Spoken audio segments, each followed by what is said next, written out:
Welcome, welcome, hello, hello, hola, hola, everyone. We're going today finish Command and Conquer General's campaigns. This time with the last campaign of the game, the USA. Technically, as the first mission of all the three campaigns, because the tutorial mission is with the USA. But yeah, how are you all doing? Hope you're all doing fine.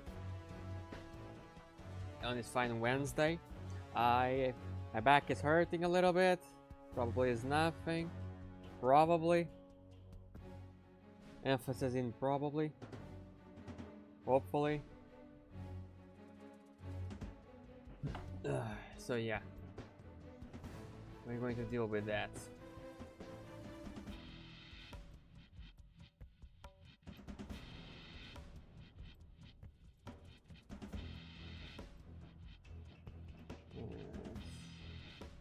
Just prepare a couple of things. There we go. Going to chat.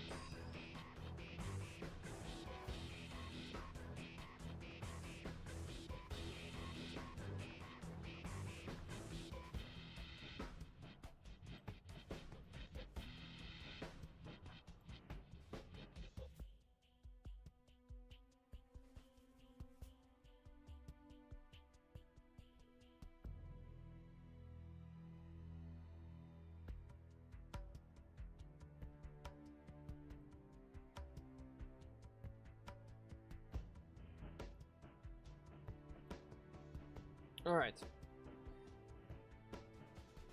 I think I have this figured it out.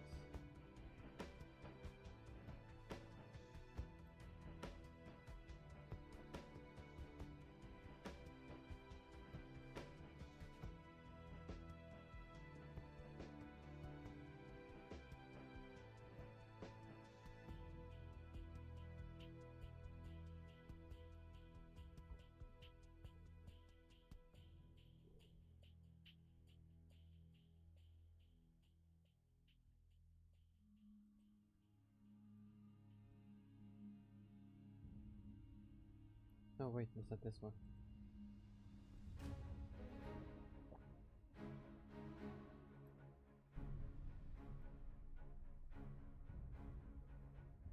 Alright. We are going to get started. This, open this. I'm going to turn off the music. I'm going to prepare the cutscene. And of course needed to be having ads.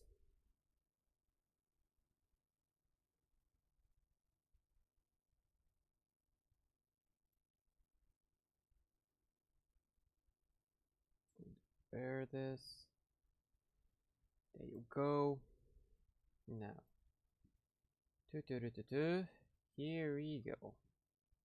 So, the first mission of the USA. It's called Final Justice.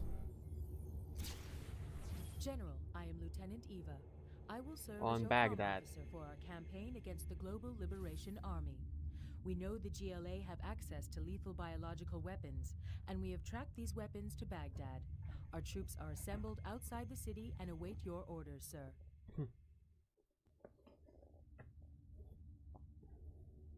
So, in Iraqi war zone, you're gonna find the first mission. On station. Skies are clear.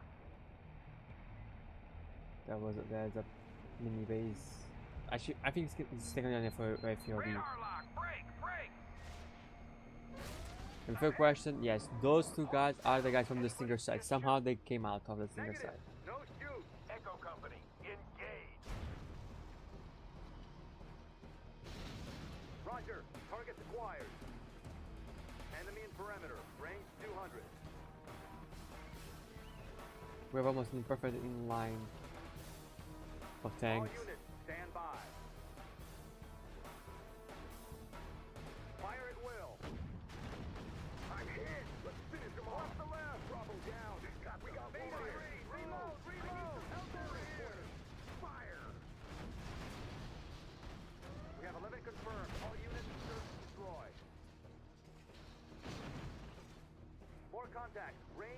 600. Then it's in support, and then a bunch of F Raptors here.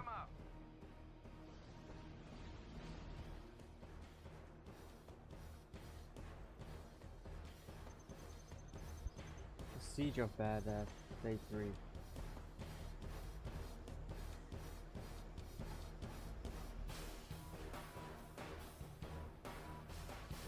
Enemy perimeter breached. General, we must capture Baghdad and eliminate all GLA forces. Very well. Now, with this said and done, we're going to switch up this one. We're going to open this one. Open up like this.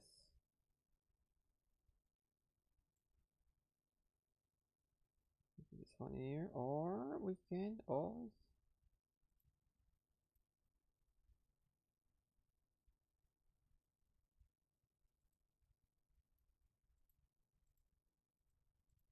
damn, we have a lot of Windows players in here.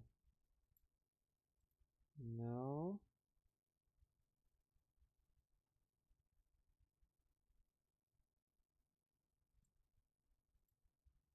No, okay. It needs to be like this. That's not the solution, unfortunately.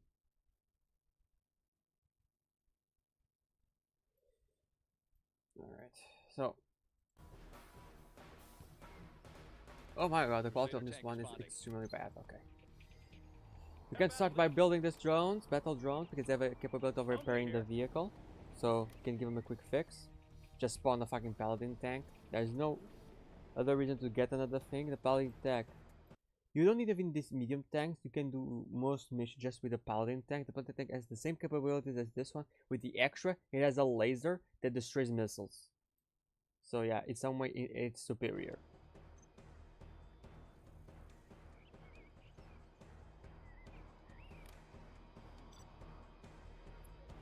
But it is, especially the squad you're receiving in the beginning is more than enough. Armor detail reporting. So we'll take a little bit. Oh, you can attack. This is a small squad. You don't need much. Intel says bioweapons are in the area. Be prepared to pull back from the city at the first sign of contamination. Because we're here because of the bioweapons, aka the Scud launcher, that still has to appear. How about a lift? This for Humvees, we're gonna get them out of there because we're going to fill them. If I remember correctly, a combination of 3 missiles. Got room for 5. Missile soldier. How about a lift? Need a delivery, looks like a good run. Oh, and we're gonna bring these 2 with us too. And there goes the fences. Got room for 5. Breaking loose. I think I will actually spend the first move actually doing that. Anywhere you say, sir. No, I'm gonna move them inside the tanks first. Proceeding to target zone. So you can see a cutscene that plays when you get too close to the city. Rocket launch detected. All units pull back. There goes the Scud launcher. No, Scud storm.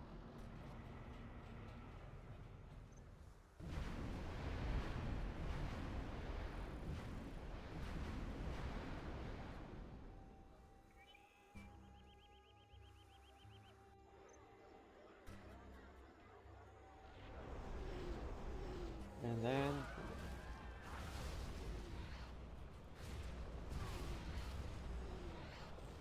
yeah, but there is attack. Watch those clouds, men. Could be anthrax.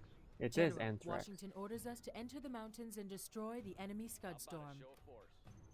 Taking new ground. And so for this mission, you can simply just fill all the MVs with each one with 2 ranges and the rest with missiles, and you can just enter the base. You don't need to think much about it. Doing. You just speed up the process. Anything to drive? Alright, you don't need to speed too much. Those men out of there. You can send the MVs first to go in here to deal with these guys. Get those pilots into vehicles. Let's roll. Pilot of the USA. So, Anything to drive? United States has a capability when one of their vehicles has this thing. The vehicle, when it's destroyed, drops in one of these pilots. So you can put ranks on the vehicle and make it more powerful. friendlies out here?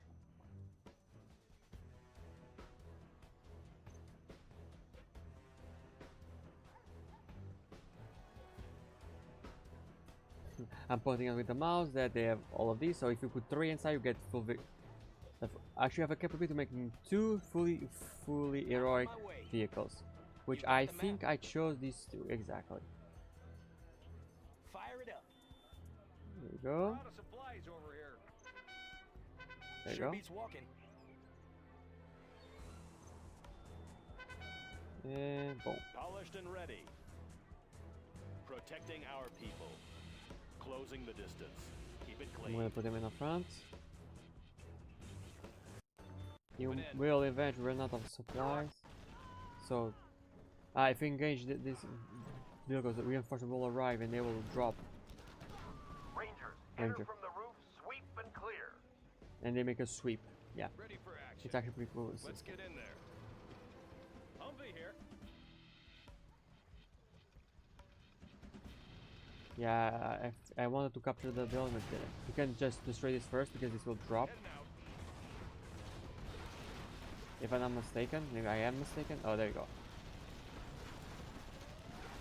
Considering the angle you hit, oh, Unit lost. oops, that one. Cleared the palace. All units, continue the advance. Rally point You approach that. Fix whatever you need to fix. If you want to send the rangers to heal, send the rangers to heal. heading out. Move forward. Garrison buildings up ahead. Call in the Chinook. Rally point confirmed. This was a demonstration of what you can do with a Chinook. 2 Chinooks will arrive Here. close, so if you want to capture the building, there they are. Position. Congratulations, General. You have been promoted. So you can do that. Top zone confirmed. Keep it safe. Okay, fellas, you ready? See? There they go. They will send some reinforcements, that doesn't matter. While they're in the beginning, Ready for they're action. somewhat safe. We just need to arrive before shit happens. Search and destroy. I choose the repair thingy. I got the goods. Keep it safe. Chinooks are both a supply vehicle and a transport vehicle, so yeah. Mountain perimeter breach. Enemy closing. Here comes a big squad, just to wipe them out. Unit lost. There you go. Repair what you Doing think. what's right. Repair what Confirmed. whatever you think you need to be repaired. Army's Just elite. don't worry about the fully heroic units self-heal. Pull us with your joint to heal even faster. I send some rangers Special to forces heal. here. Search and destroy. You don't need the rangers for nothing. You just need the Humvees, the tanks, and Always you finish prepared. that like that. Heading out.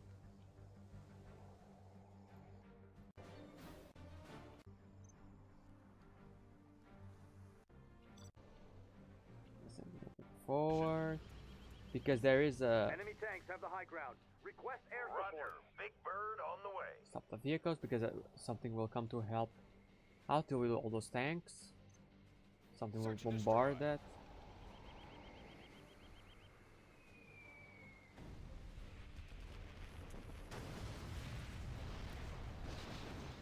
Taking new position. There you go. That leaves just the GLA holes. They will be dealt with the tanks basically. Enemy identified. Rally point confirmed. Providing fire. Go support. straight up to the base. On task.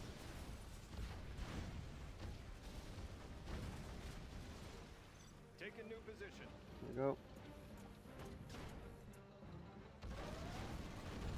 The drone will deal with some infantry very quickly.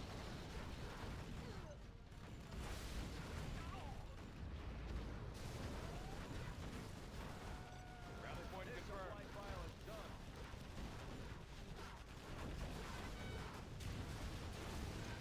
Repair some stuff, even if it's not necessary. Armor ready for action. On your command. Oh yeah, Unit lost. the sting side will drop the. Protecting our tank responding. Will target it first the drones before hitting the tank, so use that to your advantage. See the laser Unit lost. protecting from the attacks of the sting side. Enemy identified. Always prepared. On task. Humvee here. I decide to, instead of attacking it, to capture it, I think. Oh, no. Wake 'em up. Enemies of the free world. And, yep. There you go. Special forces here. Scud destroyed. Baghdad secure. Congratulations, General. There you go.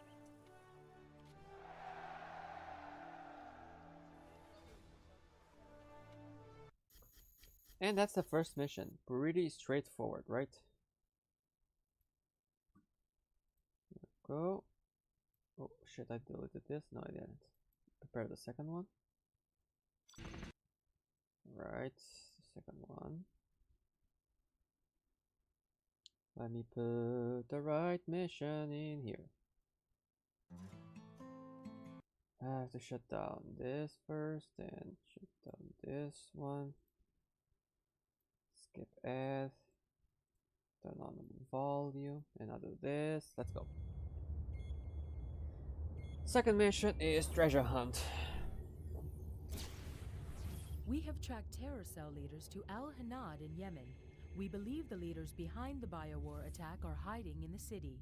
Yeah, Our it's Comanches GLA. are scouring Al-Hanad, searching for these criminals.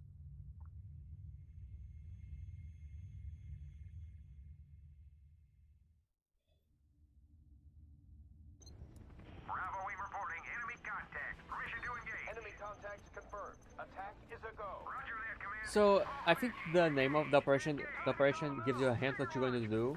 Bravo wing. GLA signal confirmed. I'm in pursuit. Target eliminated. I'll hit, Bravo 2, down and out.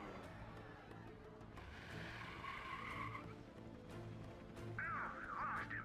He went into the alley. This is Bravo 3, I'm hit.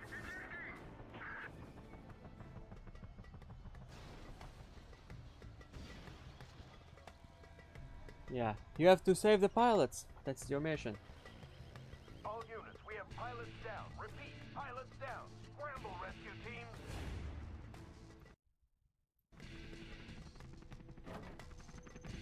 Your mission is literally just going there,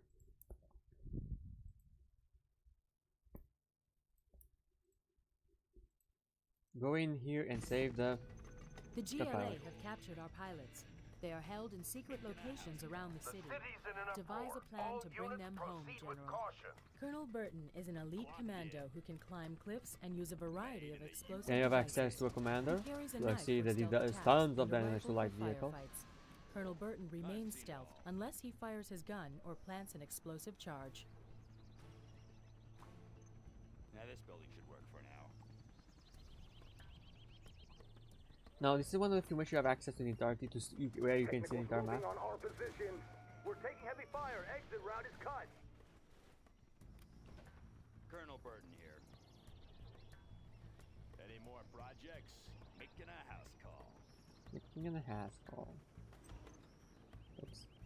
I mean, Deadly efficient.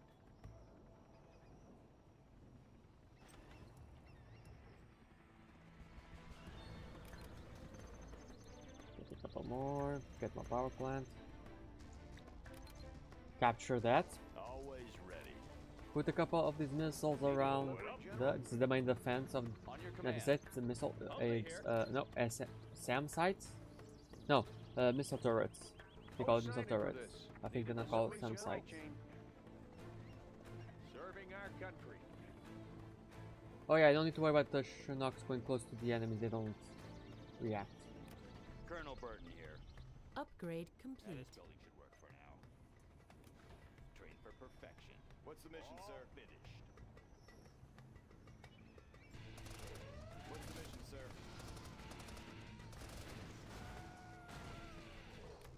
Right here. Where are we going? Now this building should work for now. No, force is Have a coming job by. for me. How about a show of force? Anywhere you say, sir. What's the story? General, our base The missiles are extremely good at against tanks, so While they're sending tanks, Heavy you armor ready for are action. covered. On your command. Moving in.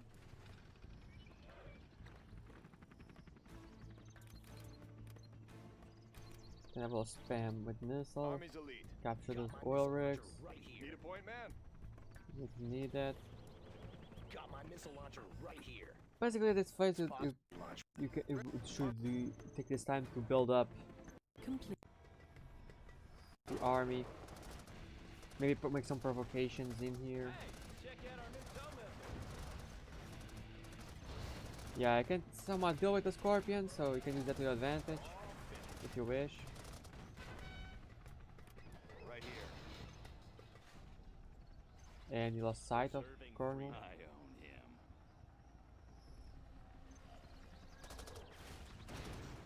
Way I'll faster be than the rocket buggy. Preserving freedom. Got my missile launcher right Trained here. for perfection. Now this building should work for now. Got my missile launcher right here. No, yeah, there's a Deadly tactical efficient. over there.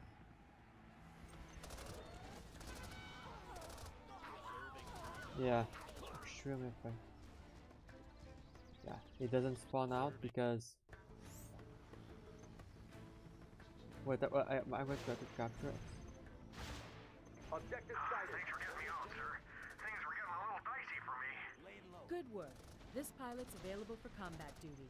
You can send him back to base or take advantage of his skills for this mission. Yeah, because it will automatically rank 3 any vehicle that is in. So you have that. Congratulations, General. Yeah, I can on use the your field command promotion. really efficiently. And now I can have snipers,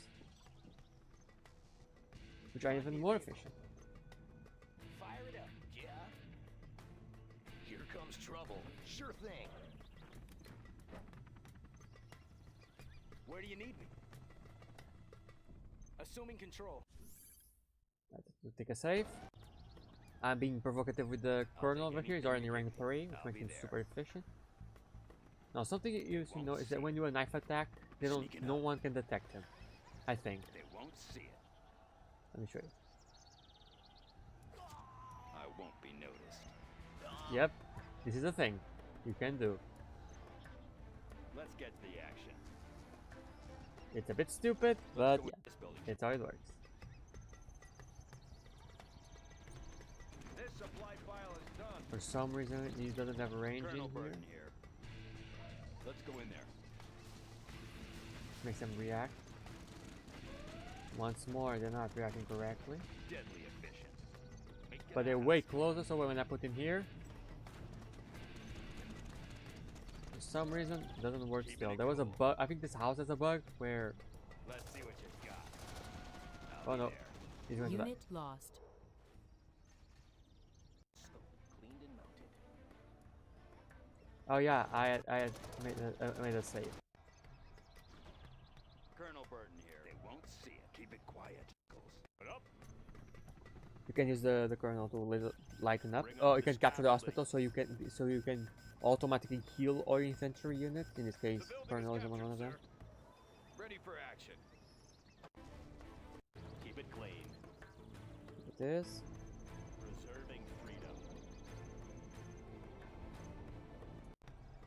I think I got some luck inside this building. Preserving freedom. Right here. For some reason, he bugs from this point forward. I never understood why he does bugs like that. I own him. I'll take anything you give me. Needs an attitude adjustment. You can do always do this. Preserving freedom. They won't see it. This is it.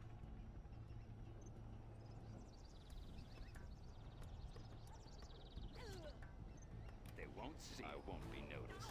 I own him. And then boom. Preserving freedom. No obstacles. Keep working this thing up so it's less damage. The group of rocket buggers appears.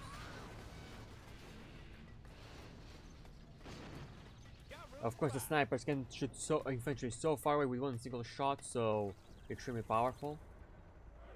No need to waste them, straight up spam them.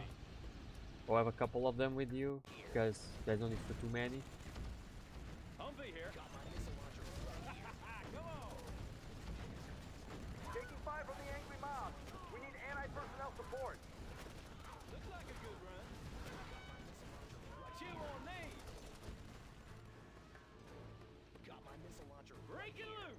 I go around here for some reason. Train for perfection. Making a house call. Now this building should work for now. Here goes the tank. Colonel Burton here. Let's get to the action. As you can see, Now this building should work for we now. can New contact, sector 369er. Rocket buggy, don't let him shoot. we'll let them distract. I think. Or do we? Yeah. Or did I send it? Protect Good the area. hospital. I've seen it all. Ugh, sorry. I'll be there. I'll be there. No obstacles. Let's get to the action. I put him there Let's in go in there. defensive mode. I think. No, I'm bringing back the base. Sniper here. Special forces. I reinforced this. It's the right thing to do.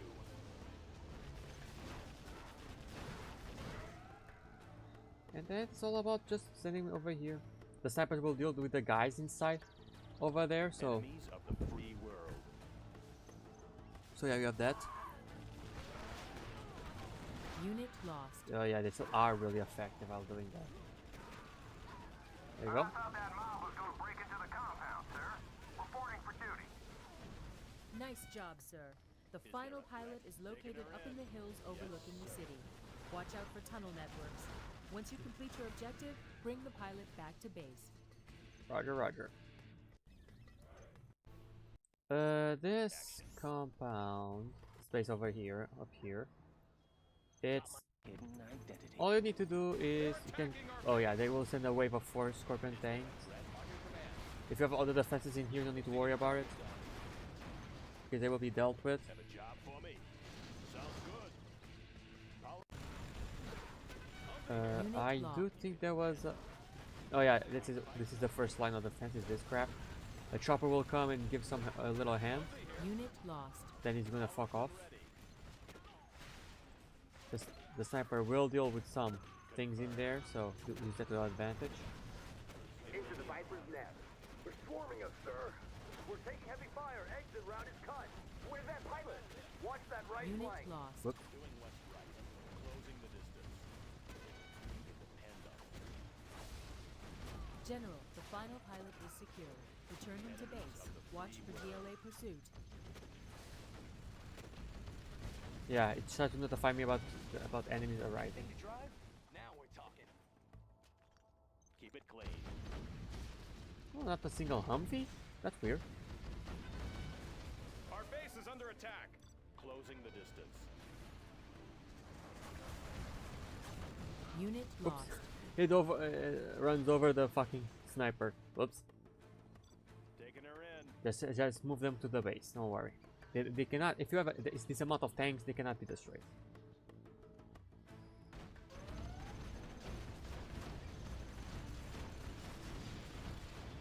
There you go. They will swallow all the bullets, and you can move on. Just arrive with them. There's nothing major Upgrade happening. complete. Just put the last tank in red in here, and the mission is over. Sometimes you might get stuck somewhere. That might happen. So be aware. All you need to do is to get in the area. There you go. You are victorious.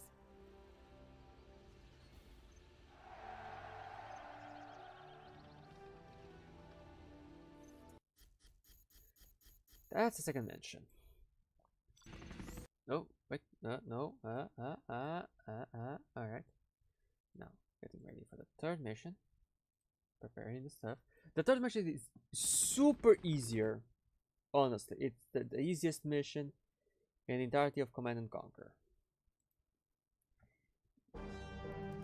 You literally use a bunch of choppers to protect an area, and you need to wait for an amount of vehicles to pass through you. You have to protect a convoy of specific vehicles for you to protect. Wait, did I have this in another mode?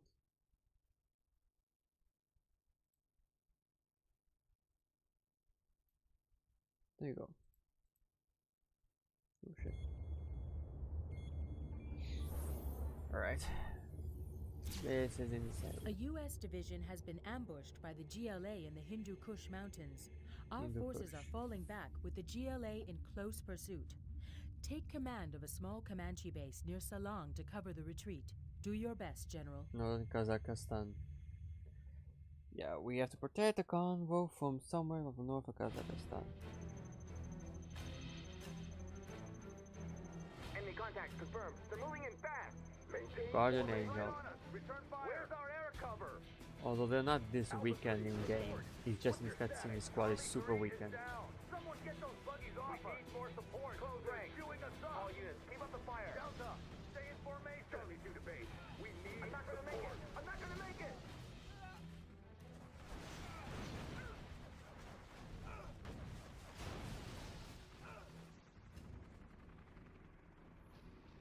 This is where you use the Comanches.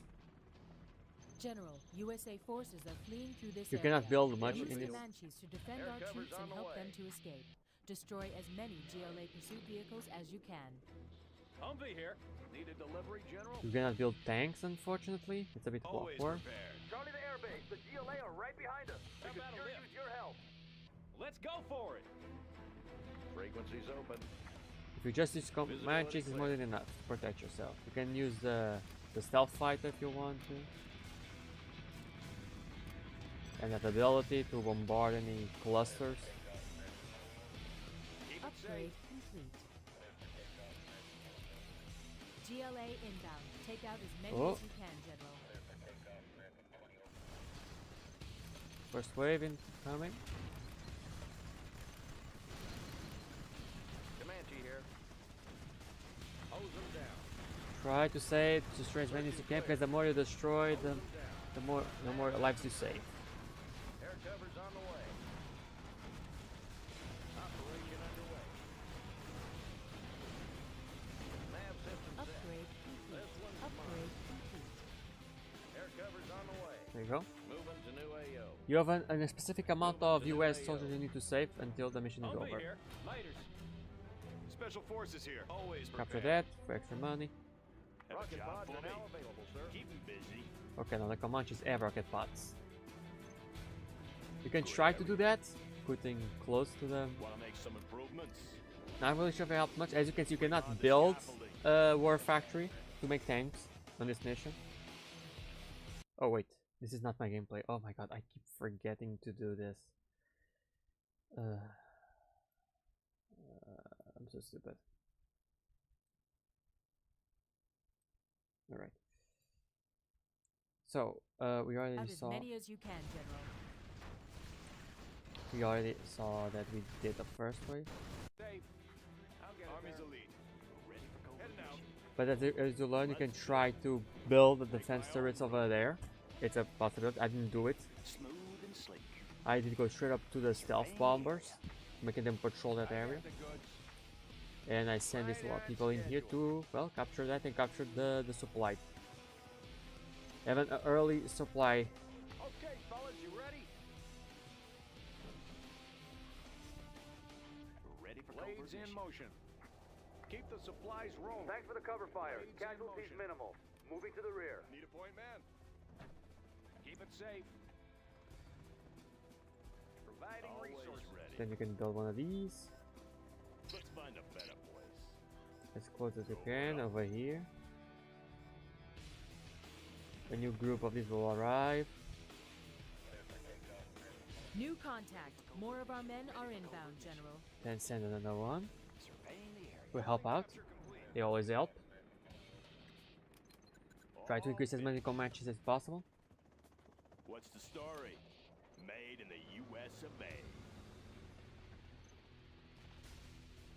Special forces here, taking And charge. capture that. They shall arrive soon.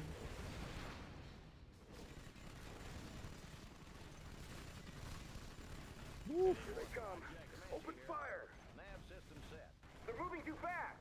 Give them everything we've got. Some of the GLA are breaking off pursuit to hit our base, sir. We must hold our position. Laying the foundation. Time to put some defenses because they will try to break in.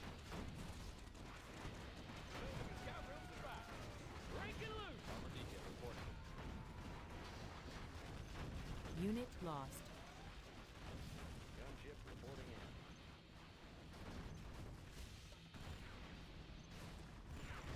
in. Ooh, this one goes really bad. Let's build.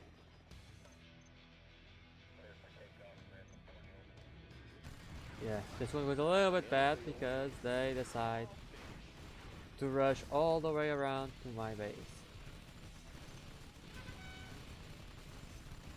New contacts. Get them off us, sir. Moving to new AO. Frequencies open. Air cover's on the way. This is odd, this is a new wave. Thanks for the cover fire. Charlie out. Oh, this is just Scorpion tanks. Holy shit. Upgrade complete. You're off to a good start, sir. 75 still to go. Ah, okay, 1/4. Flying low.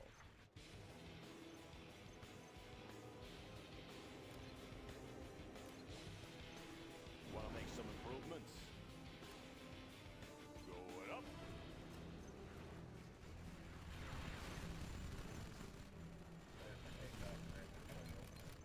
Spam that, those Comanches. Don't be shy. Do it.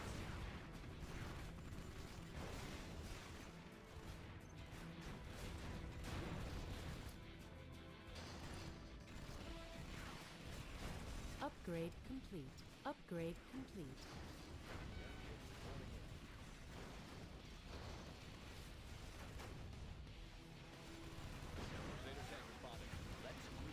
Unit lost.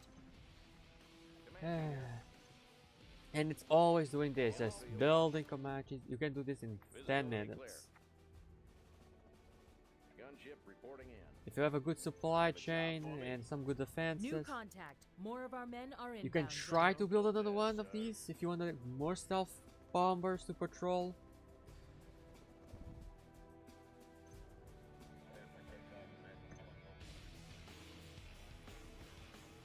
Gunship reporting in. Eventually they'll try to show quad cannons to defend the vehicles. I think it's around 50, when you have 50, In the field. it's when they're gonna start send that. Air cover's on the way. Gunship moving to new AO. Air cover's on the way. Any more projects? Frequencies open. Flying low. Gunship reporting in. Oh yes, they make a bunch of waves, I think. Yes, sir. Visibility clear. Flying low.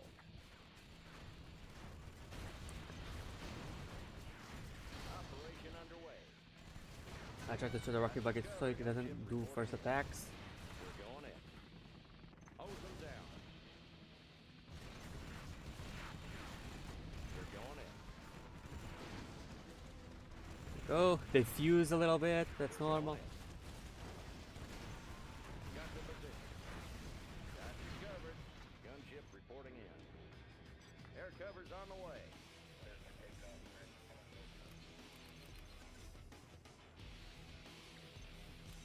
And 50. Excellent work, General. Another 50 to go. What's the story? Now they're gonna start to send squad cannons against us. Loaded with U.S. quality. Another one of our convoys is retreating through the canyon, sir. Cover them as best you can. Yes, yes. In the field. Moving to new AO.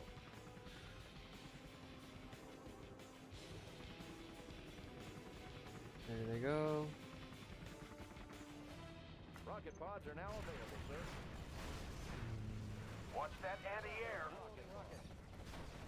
Gonna always do this with his ability.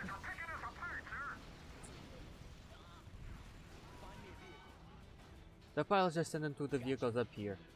Don't think much about it.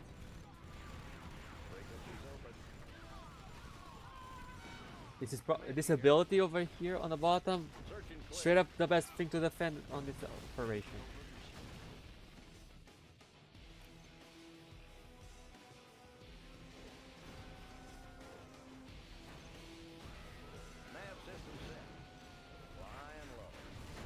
that they will try on harder difficulties to hit the base as best as they can.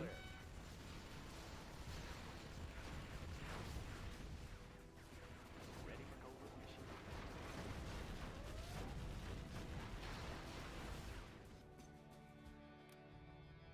Nav system set. Yep. And systems up. Spam Comanche helicopter, don't be shy about it. Always ready. Going up. New construction. Ready for covert mission. Hang in there, sir. Another 25 to go. Gunship And you reporting can in. We're finish. almost there, sir. 10 more Great to job, go. General. This was the last of the retreat column. The GLA will be making a final push to dislodge us from our position. Unit lost. Destroy the squad cannon first, so you can fully protect yourself. How about those rocket gunships rolling in? Air cover's on the way. And unfortunately we lock ourselves for doing that. And there you go. This one is super quick. You are victorious. It's actually a really fun one. I wish there was more missions like this, but with more waves. I think the difficulty should be like 200 or 500, and it gets worse, worse, and worse. But that's my opinion, of course, on that. I still find this fucking hilarious. Wait, let me do it like this. Let me turn this off. Let me open this up. Open the fourth campaign. Is there an audio problem in here?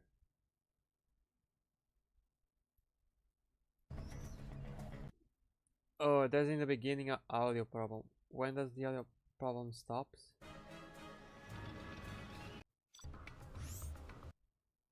Oh, I noticed that. I think it was not really. Alright. So, the game in here.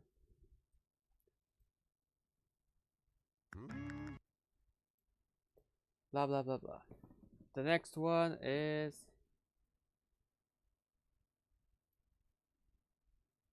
a beach operation.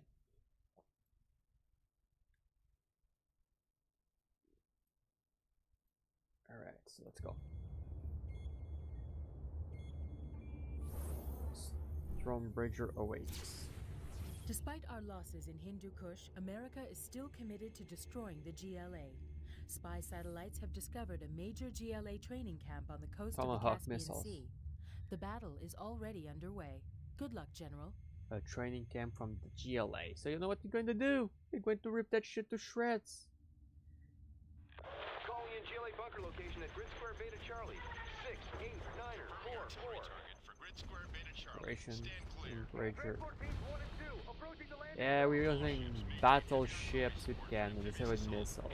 That's all. Team 2, we're taking heavy fire. We need that air support now. Keep on now.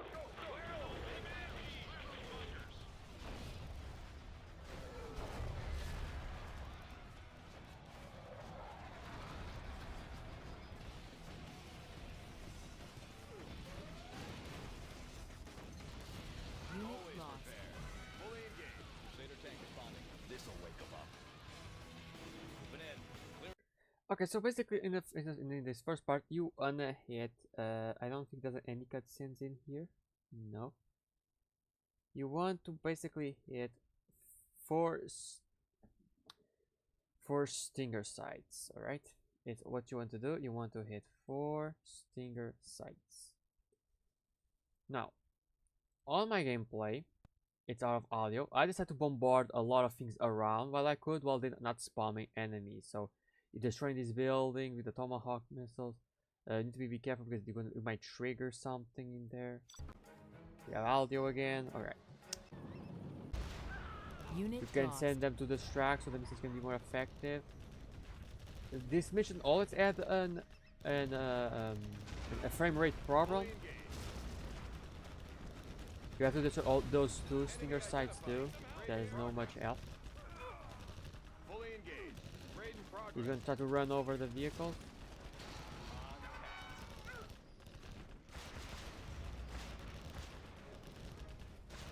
Unit lost. Army's elite. Do your best. Heading out. Need a point man. Army's Send the elite. Rangers to retreat. How about To a get show close of to the force? tanks.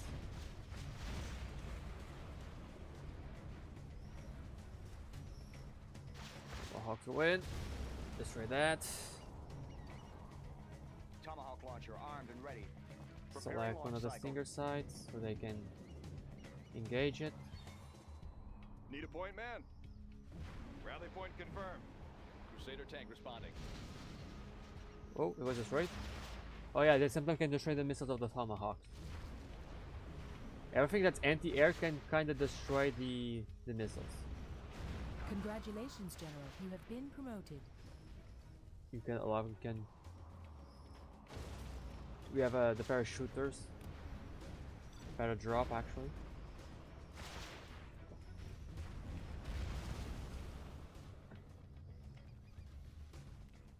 Cruise missiles ready. Standing by for coordinates. Warheads in the field. I think I destroyed those guys over Army's there. elite. If not, Cruise missile. I tried your to command. aim directly at that and send them to retreat because you don't want to get close to that when Heavy they are armor ready attacking. for action. Ready for action. Birds are inbound.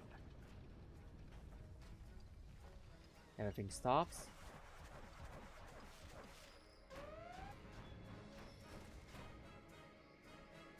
And then these big guys appear. Alpha Wing. Objective sighted. Landing run underway. And they run over the base with bombs. Instantly killing everything. Target zone is cleared. Good hunting, boys.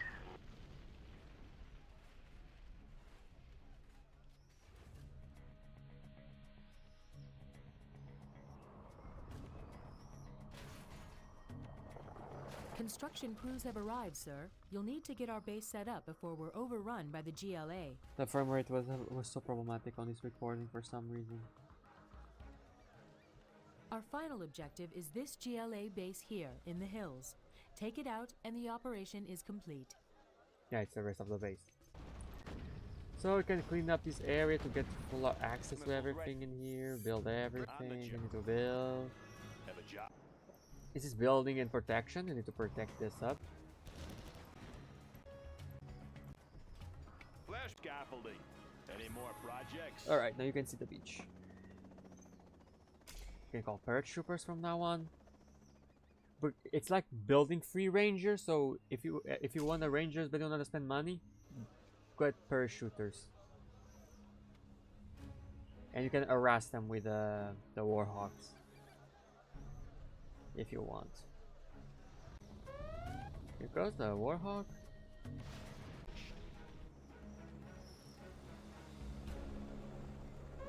That plane got damaged.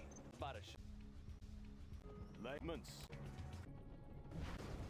Well, you can go and clean up the city because the city has some enemies. A lot of they will keep spamming enemies on you. So build up defenses in this area around here in the area of the city. Always prepared. South, east.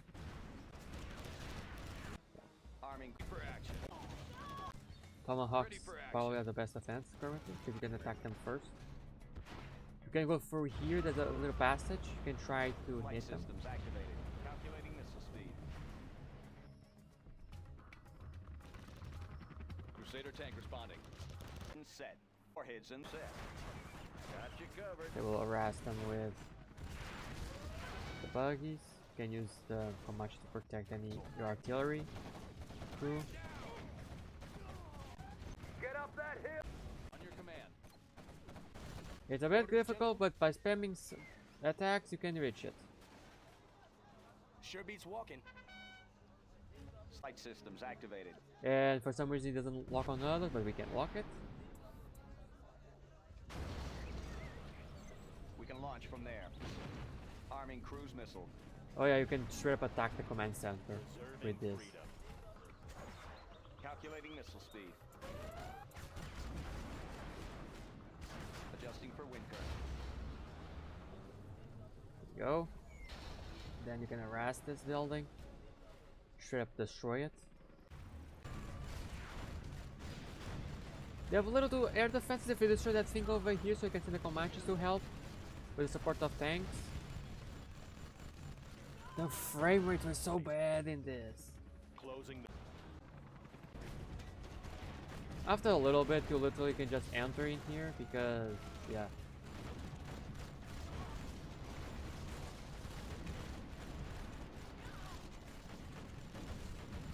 Clean this, destroying it in far range. Maybe it was the tomahawks to destroy laying the sting sites.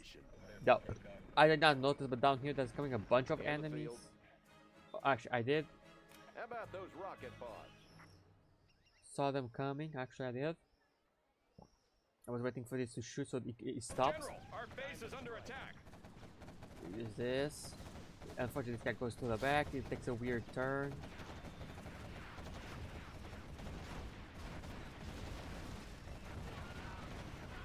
Got your position. Unit lost. Oof, the health. Doing what? System set. Reporting. You can harass them with Zooming supply the chain tomahawk. Use this if you want to. Standing by for coordinates. Yep. Warheads in the field. And basically you go from here, here, here. You do a Armor detail upside down reporting. L. Need a point man. Paladin tank in the field. Always prepared. Special forces here. Need a point man. And of course you can finish the mission by just using the Search and destroy. tomahawks. But it's way faster using an army.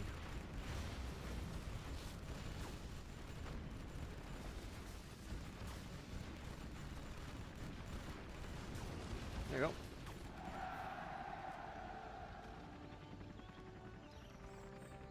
Yeah. Campsite You are destroyed. victorious. Training camp. GLA training camp destroyed. Oh, there was oil rigs in here if you want to capture. Way close to this. This might get destroyed. If you don't destroy this first, but whatever. Yeah. So, the next mission is the 5th one, which means we're close to the end. If I remember what was the 5th mission. Oh, okay. I remember this mission. Okay, I'm remembering now what this mission is. I saw this and I remember. I always forget the 5th mission is the one with the president.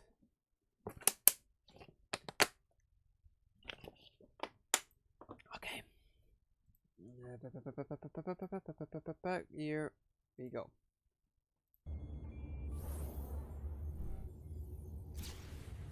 United Nations diplomats have agreed to meet with the GLA in Kabara City near the hydroelectric dam. The president believes the GLA cannot be It's trusted, president of and the we have been United placed Nations. on Okay, but standby it was the United security States. alert. Kazakhstan, DMZ.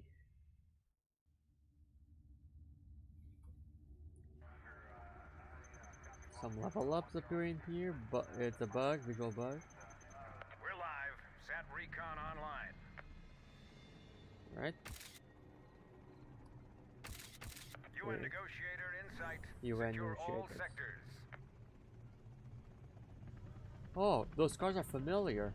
Blue Eagle has arrived. Look sharp.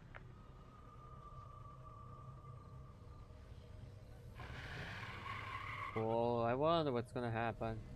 All units move in. Blue Eagle under fire at grid 1-3 beta. Oh, what a fucking surprise! They destroy the Limbo, which has the negotiators of the United Nations. Raptor here. I've got tone. Fox 1.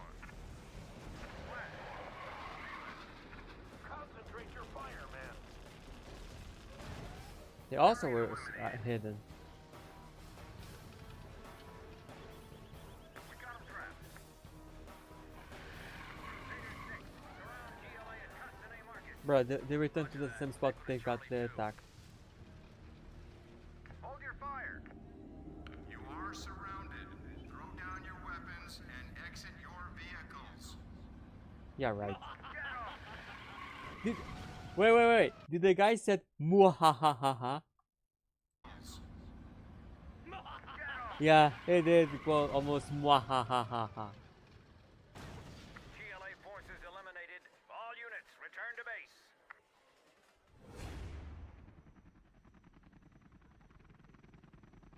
and then you do the operation. Nice. All right. Let's turn on this. Boom. Let's go. And the frame rate in here is also bad. The UN envoy has been killed. DMZ is hot.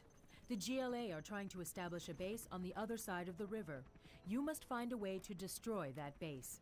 There is ways to reach that base before it finishes up.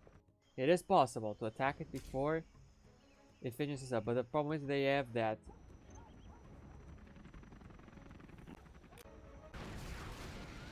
If you attack as early as possible, it's totally possible to destroy that.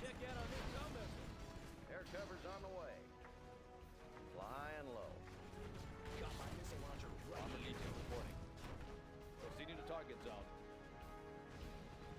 Comanche here. I send them there for some Got my reason, missile launcher right here. Got their position. but send them to the back to destroy the rocket buggies because those guys can be annoying. Bug it up. Got my missile launcher right here. The frame rate. If you much rather wait to finish the base for some reason, you can try that. I don't recommend doing that. Mounted. Don't let them finish the base. Attack it as early as you can.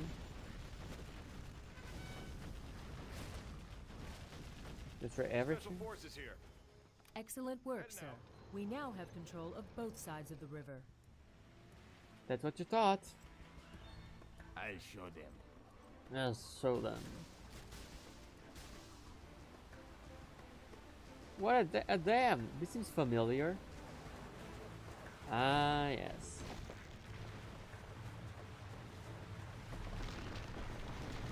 We do love destroying dams in this game.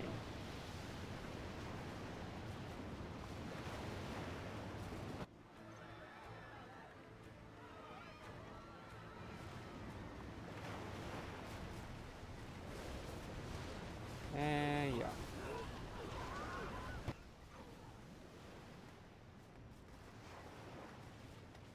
If does GLA loves to destroy dams.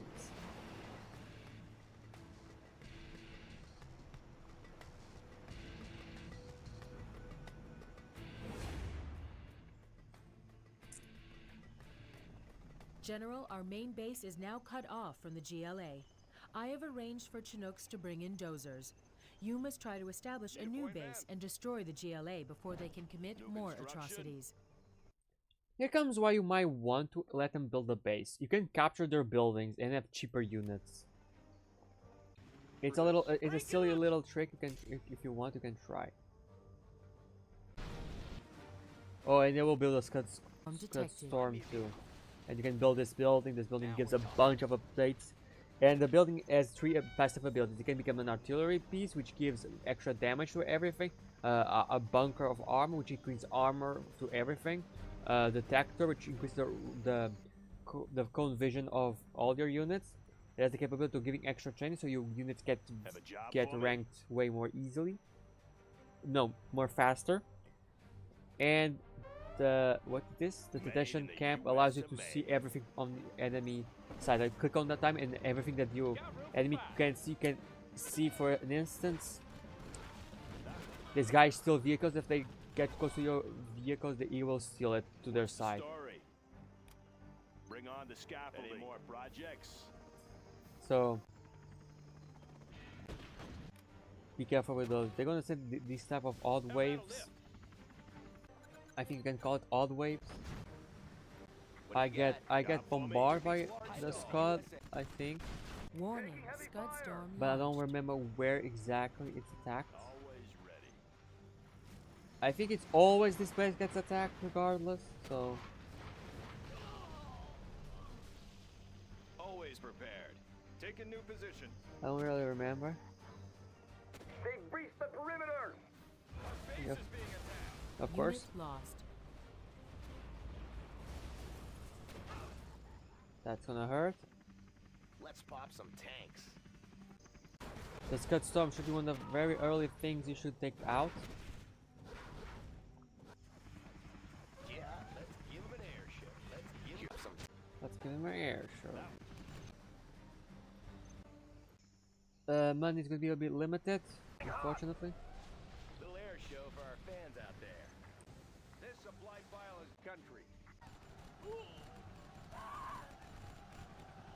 Let's Send the build. choppers to deal Getting with to that. Oh, yeah, they will bombard any defenses you have, so make it easier for them to enter your base. This one's mine. Nav system Don't set. let them come. Yes, sir. Bucket up. Oh yeah, resources burn out so Air quickly. cover's on How the about way. a lift? Making those oil derricks really important as well as the refinery. Get it cheaper. Preserving freedom. Oh yeah, they will not rebuild anything that you destroy, like defenses wise, they will not. So you can destroy all the stingers More to, GLA. Lock to and try to load. send some air attacks to harass them. Let's mix it up. See? Unit lost. Unit lost. Eventually you want to try to destroy the Scud launcher. We are It's right cruising. over there. We are cruising. If we destroy a bunch of steam sites, you can do such. I destroy the market first to cut some supplies from them. Because I will use the Warhawk for something else, I think. Let me check what I'm going to use it for. I use for something, but I don't remember what. Got my missile launcher right here. Because at some point there was no more any Flying sting high. sides, so I need to attack something else. Got my missile Ah, launcher right here. there you go. It's that.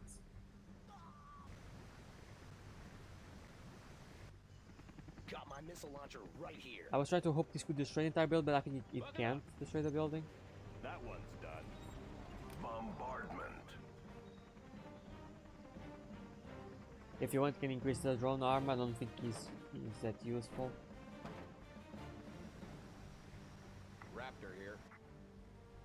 Let's mix it up. Yeah, it doesn't have the strength to do it. You can let it be more squishable, so you can then send these guys to deal with that. If you want, why I'm not using the stealth ones, the stealth fighters, is because stealth fighters are not really good to main buildings, they're just good against defenses.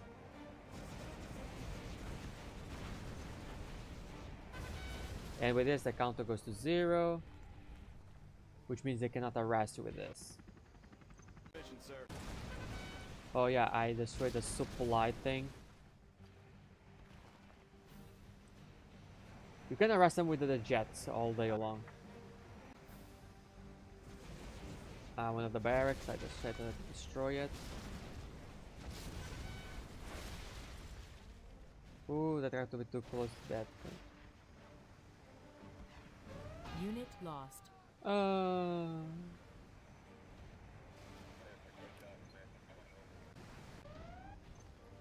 The barracks, the others will be destroyed. If you want, just harass them with plane, with raptors. It's technically the cheapest way because they don't rebuild shit, so there you have it. The Comanche is over here, Nav system set. Search and clear. being annoying. The GLA, rebuild any jets that you lose.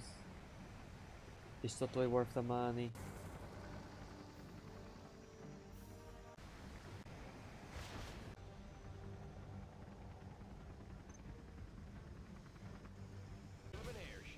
Oh yeah, they leave fucking traps too. Be careful with that.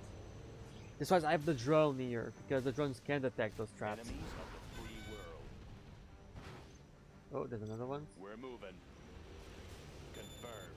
Now, I thought Unit lost. this thing has the capability when detected to instantly attack it, but no, you need to forcefully attack it. GLA. Lock and It's load. stupid, but whatever. Nice shot. There you go. This one's mine. Send the chopper to destroy the palace. And if you can get some levels of good defense, destroy the Scud launcher, maybe with 2 airfields it would be more useful. You can literally finish the mission quickly.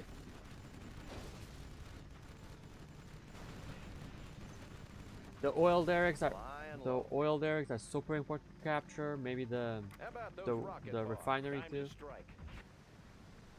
Yep. Now, I have the feeling that you need to actually destroy every single building. Yeah, you do.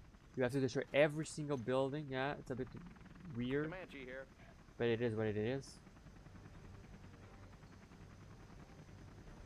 I think the only thing you don't need to destroy are the bombs they have hidden. Yeah, the frame rate on this gameplay is a bit low. Flying low. Ah, there you go. Visibility clear. You are victorious. There you go. Yeah, your boys land. MFPs of this game. Yeah. Chatting chat. Now, let me get ready with the other mission. This one is a bit complicated. Oh shit! On this one, I actually did record the briefing. All right. In that case, there's no need for me to go og thing. You can just go use this. Ooh, the frame rate is a bit more to be wished. Sir, a rogue Chinese general and his followers have Oh joined yeah, with the the Chinese GLA general in is their on the mountain side of GLA. stronghold. The enemy is dug in deep, relying on fortified tunnels. We must launch an attack immediately. Yeah, you need to deal with the Chinese general and the GLA general working together. You will have access to the super weapon, the particle cannon. HQ respond! HQ respond! I need some help over here! They're everywhere! Desperate Union. They're on our six. Cover our flank! There's more on the ridge! I'm hit! I'm hit! Where are they coming from? We're pinned down! Where they're coming from every side. Spread out. I'm trapped here. Help! Beta 3! I can't see! There's too much smoke! Our position is under heavy fire. We need reinforcements now. Copy that, Delta 2. Your orders are to fall back. Over. There it is, the super weapon of the United States, a particle cannon.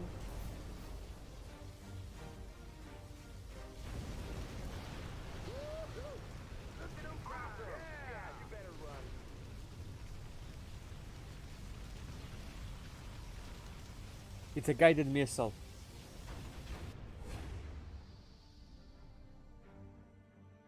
The All right. GLA base is surrounded by an intricate tunnel network system. The enemy is close, and their scouts are already patrolling the area. Yeah. The screen's a bit wide for some reason. I'm not really sure why. Something is slightly odd. I'm not really sure what it is. Okay. Upgrade complete. The screen is a little bit weird. I don't know why it is a little bit this weird. Whatever. So, this is one mission that you can try to pick up the Unit base one by lost. one. Oh, Chinese buildings. There you go. You can use your abilities to harass that, but eventually you need to move Have a job for me. maybe with some planes.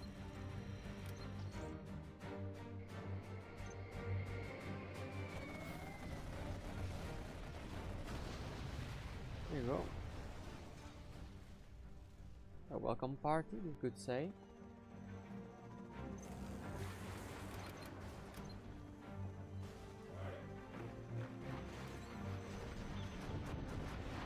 General, our base is under attack. They will send the Marauder tanks. Be careful with those. They're a bit Upgrade stronger. complete.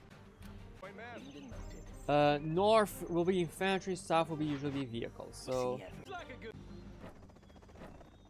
that is You bet. your plan. Again, building planes is the most powerful thing the US can do.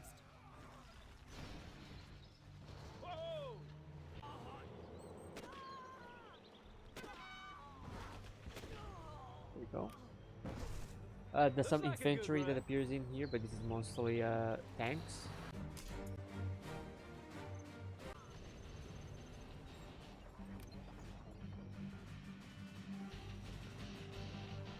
one's done. Alright. Oh, this building gives money to the United States, so yeah. All finished. Always ready. Bring on the scaffolding. Alright. Yeah, spamming the making money buildings because yes, you're going to need that. Got my missile launcher right here. On the job. Unit lost. Got my Oh, and there's a Chinese nuclear missile. For some reason, not making the countdown. But I do try to attack it. It doesn't do much, but if this guy come, boom. Nuclear bomb destroyed. We say to the Chinese, hell no. Let's go for it. Make an expansion to the south Serving our country. so you can get more resources. All finished. Another airfield on Earth. Lost. Bring on the scaffolding. A lot of power Bring plants. on the scaffolding. For me.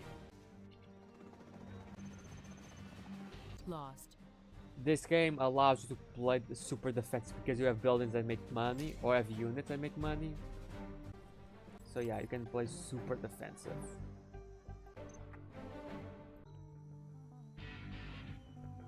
Right here. You can try to use Cardinal for anything if you want. Congratulations, General. You have been promoted. Unit lost. I'm gonna harass them with this. Stay on him! Yeah, I use the self ones and the parachuters. Focus on that tower. We've got a sniper. Oh yeah, a sniper. It's German kill. Unit lost. We've received reports that a rogue Chinese general has set up his base to reinforce the GLA. Chinese officials inform us that his actions are unsupported and have authorized our forces to take him out. He's no doubt brought some heavy equipment with him, so be prepared. Yeah. Then eventually you get notification to actually destroy the... Oh, the Chinese start to appear. Yeah, follow the Chinese. They are pretty tough. They're tough boys. Here comes the money!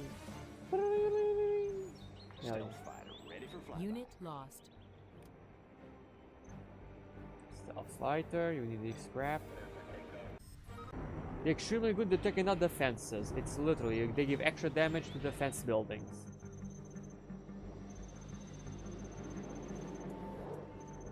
You can use them kinda like scouts, kinda. See? Unit lost. Oops. They give extra damage to defensive buildings.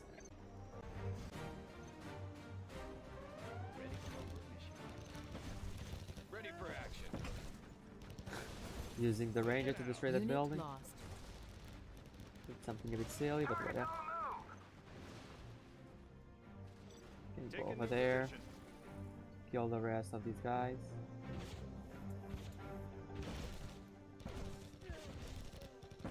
Hit him with flashbangs. Oh no, toxic tractor. They're going to die. Arms in the air. Unit lost. Yeah. Nope. That was a stupid idea. They're all dead. Oh, the command center of GLA. I decided to destroy the palace first, and then use all of this Control the skies. to destroy this. Is that right? That's what I did, right?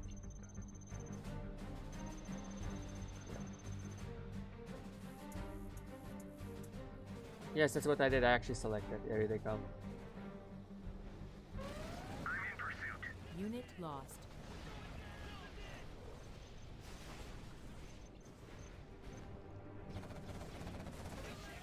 Oops. Be advised, car bombs in the area. Car bombs in the area. No, we don't need that crap. Unit lost. General, the GLA have been defeated. We should try to destroy the Chinese before they can build up any more forces. Let's give them an air. Technically, we defeat the GLA by technicality.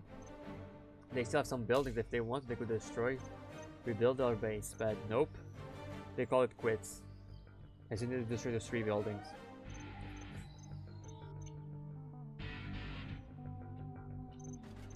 Oh, that is? No, not this one.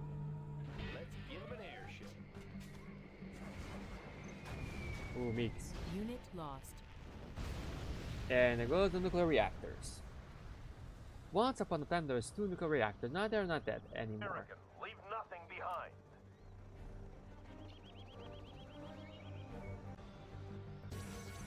Yes, Upgrade more complete. support for our forces. Yeah, so harassment with air forces is a way to do it. You can try to hunt down every fucking power plant to take down defenses. It's a valid strategy, although it will take a lot of planes to do so. Oh, sorry. And the Chinese actually tried to rebuild their stuff. There you go. Power plants destroyed. Does the parachute actually arrive? I'm not really sure. Gunship reporting. Unit lost. Oh, they do actually. Keep shooting. We got company over here. Need a point, man. Suicide mission. Bruh. Point. Unit Point. lost. Target acquired. Gunship reporting in. Gunship reporting in. What do you got? I built a bunch of. I'm hit. I'm hit. There's a lot of Gunship reporting Got in. you covered. missile launchers, so yeah. Unit lost.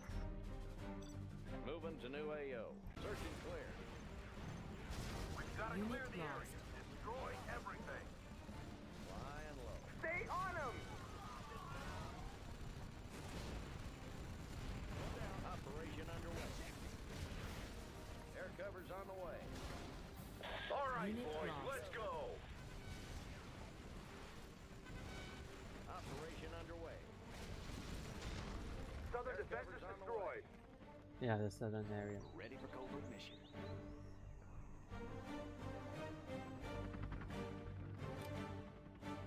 Stay Moving to new protecting AO. that. Shot. Oh, I do it. Unit lost.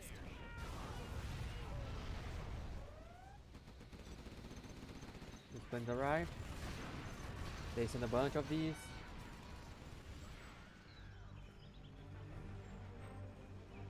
We take This a risk. one's mine.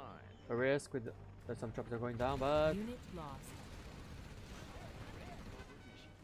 Visibility clear. the bunker, destroy that.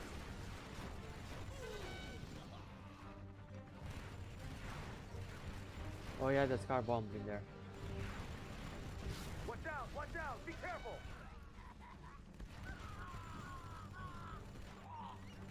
You have a bunch of System engines. set. Search and clear. This one's mine. They're spamming a lot of missile guys, so destroy the barracks. Hose them down. Making a sweep. How about those rockets? Finish him off. Oh yeah, just need to destroy that. Visibility clear. And destroy the Chinese You for are some reason. victorious.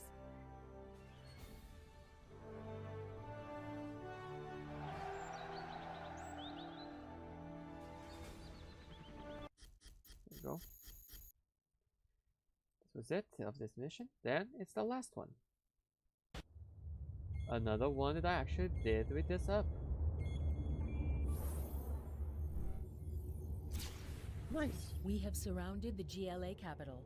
They Akmola. have biological weapons and we know they will use them. The Chinese have pledged their support for this final assault. Oh, you can We use the must Chinese not weapons. fail, General. The world is watching. Call to base. Sending They have a intel fucking complete. huge base in here. Roger, Colt. Proceed with target acquisition.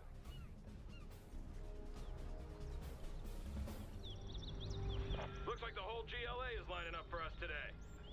Buff is inbound, Colt. Target illumination is needed now.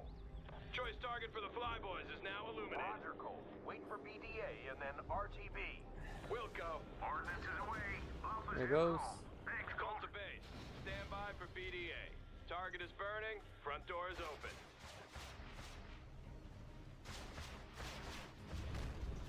Say again, Colt. Colt, respond. Colt. This is Colt. Had a close call, but we're all fine here. Returning to base. The scout part is okay. I'm okay. Now, south of us is straight up a Chinese base, like right down here. This is the final push, General. The GLA is backed into their last stronghold. They have dug into their capital and are ready to fight us for every inch. When you destroy these forces, the war will be over. Got my missile launcher right here. There is an abandoned Chinese base south of your position, General. The Chinese government has authorized the use of those facilities. One of our rangers can capture them. There you go. I'll fire at anything. Heading over. Heavy armor ready for action. You want to capture the Chinese base. Just for this stuff, they have overlords. Now, Laying the foundation. the GLA will attack from two areas. This area in here, and this area down here. Straight up build defenses in this area, Some improvements. on this entrance, and you done. Yeah. Unit lost. Oh, and they will straight up start with a fucking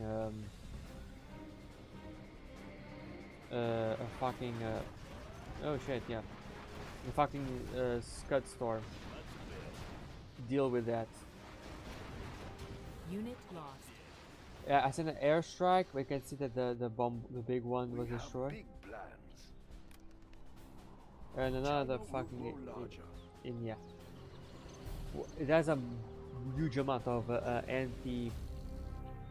one's done. anti-air guns, and the command center will protect from damage the scud We launcher. will Don't know live in why. prosperity.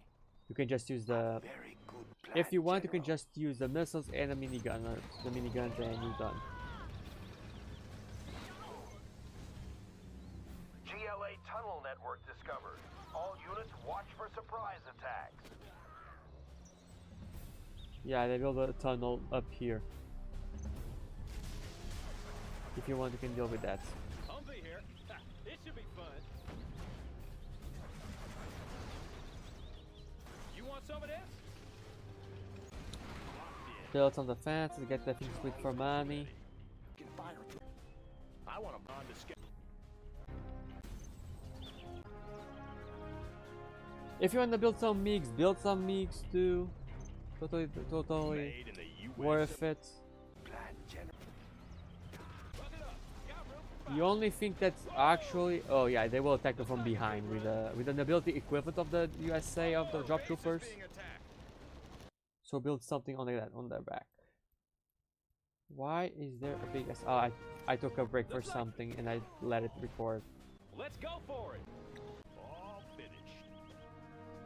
They're attacking our base. They're attacking Let's our build. base. We have big plans. I'll make some. Unit lost. Was that a Chinese airfield that I saw? Over Yes, here. it was. Yeah. Ooh, missile scud launchers. This might be a bit scary.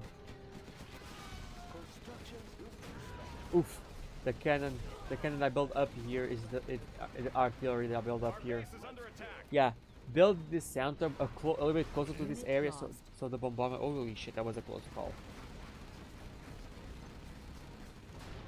Oh, that was a big close call. All finished. Oh, auto bombers. These things are fucking devastation. We will live in prosperity. Oh wow, they attacked. Oh, I must see. No, what the fuck did they attack me with? Oh, it was a scud launcher. Okay, Warning, Scud Storm launched. scud storm. Yeah, they attacked this. Upgrade They look complete. at all of this, and if I was totally worth it to bombard just these two buildings, the fucking airfield and the fucking supply Unit thing. lost. Oh no, it was not that area. It was this area in the center. Just got this. Yeah. It actually was well thought out bombardment. Scud Storm detected. Yeah, we did that. The scud storm. I left a sniper here instead. Unit lost. There you go.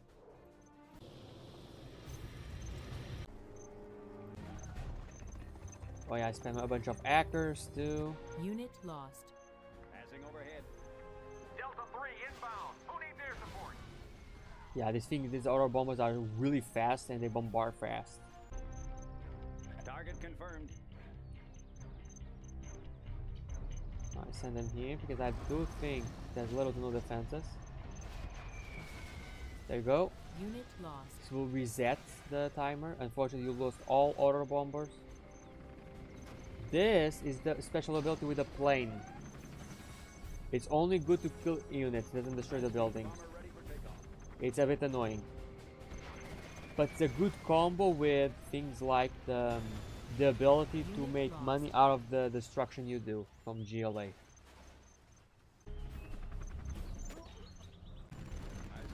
Yeah, destroy that because that thing is gonna be annoying.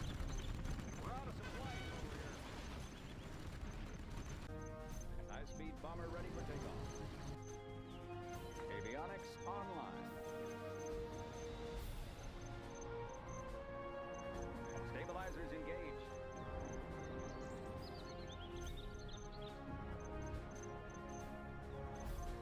Radar won't pick us up. Send to attack, they move really, Breaking really the sound fast. barrier. Bombing bays cleared. Warning, Scud storm detected. Yep. Unit lost. And you reset that again if you want to. But it's a waste of auroras. Try to destroy the defenses they have. Maybe build some MiGs. It took a bit, but there you go. Moving to new AO. Send them to defend you because they will send someone to rebuild that crap all the fucking time. No system is safe. Our base is being attacked. Oh yeah, this thing.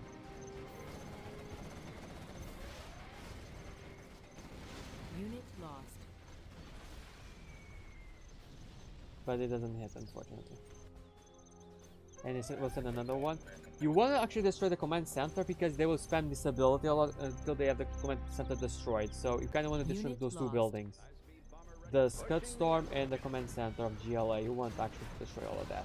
Bombing bays cleared. Yeah, Scud Storm launcher needs to be different. It's a long range weapon that needs to be dealt with. Unfortunately, they're not really smart how to use this thing. Unit lost.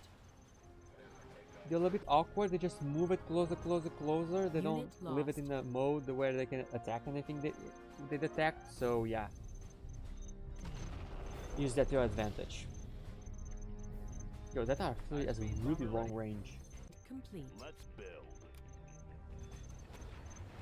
Good area. Oh, we have the nuclear missile almost done.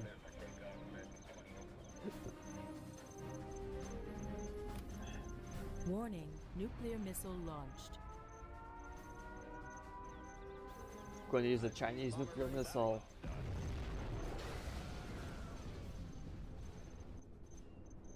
Breaking the sound barrier. Now they go in the corner. And then send them over there so they can destroy that. There's radiation, there's toxin everywhere. Unit lost. Overhead. If you want, you can log on the command center. High-speed bomber ready for takeoff. Ejector safety. And add it to the command center, which means that fucking toxin cloud that appears now and then on my base, it no longer will appear. In theory. Destroy the wall because it has tons of anti-air missiles.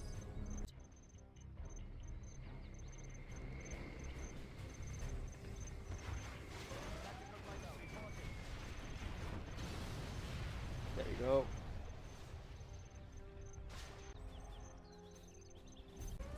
Unit lost. Navigation systems check. Okay, airfield arrest any defenses. Tracking target. Chinese mix. There you go. That will eat everything that's on the inside. Exactly. Missile launched. Another missile launch. Nuclear missile launch. Unit lost. Nuke the bitches. Supersonic aircraft. Stabilizers engaged. Oh yeah, I just use these planes. Because it's Flight the only path thing you can do. confirmed. Oh yeah, they have another command center. Discharging munitions. Target that first. Another command Command center destroyed.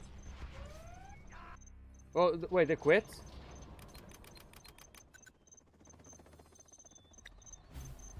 I built a bunch of overlords at this point.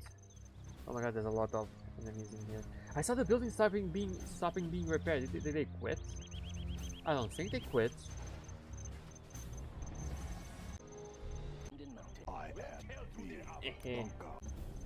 Build a bunch of overload tanks.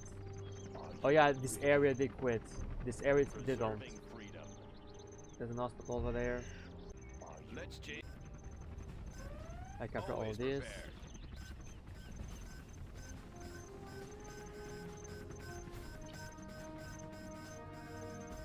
Heading out. Preserving freedom. Army's elite. The building is ours. We'll take it from here. There's a refinery to our side. Protecting our... There goes.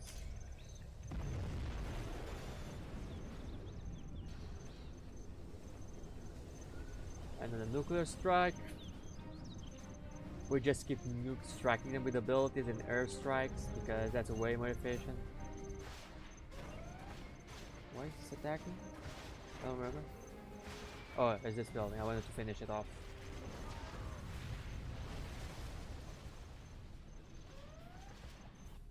Yeah, the amount of Overlord tanks and Paladin tanks. This is the Overlord tank. Polished and red. You can just crush them with these units. Don't need to think more about it. Unit lost. Rolling into hot zone. Everyone keep your eyes open. Open up with that. Send the Overlord tanks. Let them roll.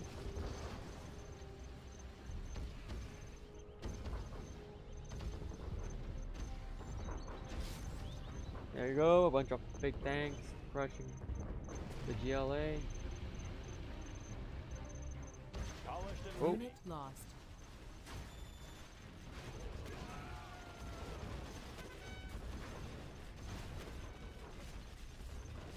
Oh no. Yeah, they have the ability to get money. It will be an honor. We fight Unit for lost. peace. Paladin tank in the field. What do you need?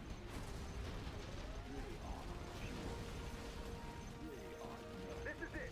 Take out this base and we're homeward bound. All right, boys, let's go. There you go. Just destroy this tiny place here on this. Unit lost. Are you saying in English, Planaut? I don't know. But just rolling with those tanks. They can barely do anything to stop you.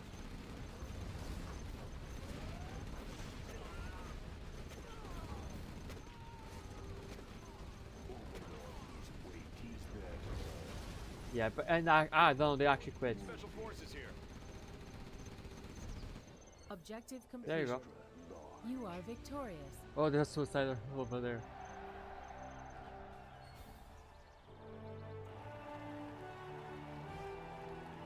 There you go. That people celebrate. You got.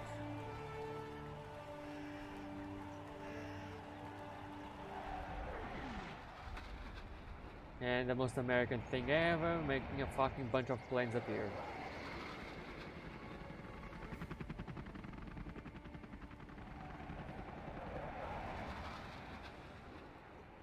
And this is Command & Conquer Generals USA campaign, and in general the entirety of the campaigns of Command & Conquer Generals.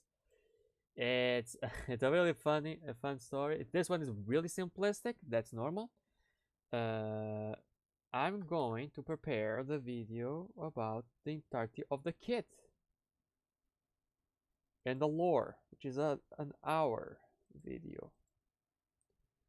So I will take a small tiny break just to pee and I'll be right back.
All right.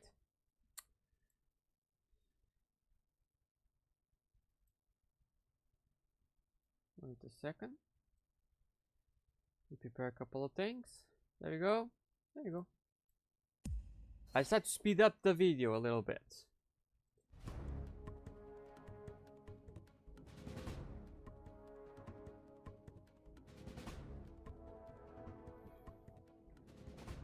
Welcome back, General. As you can probably tell by the title of this video, I'll be providing you an in-depth look at the United States of America's armed forces. This will include the faction's strategy and tactics on the battlefield and its arsenal, including their structures, weapons, vehicles, and infantry roles. Like the previous videos, this one will be quite long, so I recommend grabbing a drink and a snack before proceeding. And feel free to pause the video anytime you wish to take a break. With all that said, let's begin. With the collapse of the Soviet Union in 1991, the world found itself in the post-Cold War era, with the United States becoming the premier military and economic superpower on the planet. Roughly a decade later, though, the US would find itself embroiled in a global war on terror, getting involved in various conflicts or counter-terrorist initiatives throughout the Middle East. These conflicts eventually came to a close, with the US withdrawing most of its military forces from the region. However, it wouldn't be long until a new organization, known as the Global Liberation Army, would rise up in the republics of Central Asia. This loose federation of warlords, freedom fighters, and terrorists quickly seized the countries of Tajikistan and Kyrgyzstan, combining them to create the GLA-controlled nation of Aldistan. From here, the GLA established cells in other Middle Eastern countries, and began sending forces into Western China, attempting to establish a new independent state in this remote region. Tensions between the People's Republic of China and the GLA quickly escalated, threatening to ignite into an all-out war between the two. Although the US monitored the situation on the ground, it refrained from getting involved with peacekeeping initiatives, to the disappointment of the UN Security Council. While the United States continues to provide orbital reconnaissance to the Security Council, it has failed to contribute troops to peacekeeping efforts in the region. The Council's refusal to support United States counter-terrorist initiatives in the Middle East in recent years has not been forgotten. USA military forces have remained in port and on base, venturing out only to secure its coastline. When war broke out between the two factions, the USA still didn't unleash its full military might against the GLA. The country did provide some military support to China, though. During the PLA's assault on the city of Balaki in Kyrgyzstan, the US provided air support in the form of B-52 bombers, which carpet-bombed GLA defensive positions in the city. PLA forces were successful in driving the GLA out of Aldistan. However, the organization regrouped in the nearby country of Kazakhstan. At this point, the US contributed some of its military forces to the region, in cooperation with China and the UN Security Council, in an attempt to maintain peace in the region. However, the GLA were able to successfully reorganize their forces and rally the local populace in support of their cause. This led the reinvigorated GLA to use one of their cells in Turkey to assault and destroy the US-controlled airbase of Incirlik. They then went on to retake toxic storage bunkers in the Aral Sea from the US, and capture the Baikonur Cosmodrome, which was being protected by both US and Chinese forces. With the capture of the Cosmodrome, the GLA could now launch toxin-filled ICBMs at targets all over the world, including the United States. With this threat in mind, that was basically the decided to bring its campaign full on the military GLA. might down upon the GLA, rooting out and eliminating every single one of its cells, no matter where they were in the world. The United States Armed Forces were equipped with the most technologically advanced weapon systems. The best weapons in the world have USA stamped on their side. The United States has the most sophisticated arsenal. From its well-equipped and expertly trained Rangers to the top-secret particle cannon, the USA side is rarely caught at a technological disadvantage. However, some believe its isolationist policies have softened its war machine. Everyone agrees, though, that it costs plenty of money and power to keep the USA wheels moving forward. The USA had a few famous generals who were specialized in certain tactics, technologies, and weapon systems. The first of these was Air Force General Malcolm Granger. From King Raptors to combat Chinooks, Granger specialized in all things related to aircraft.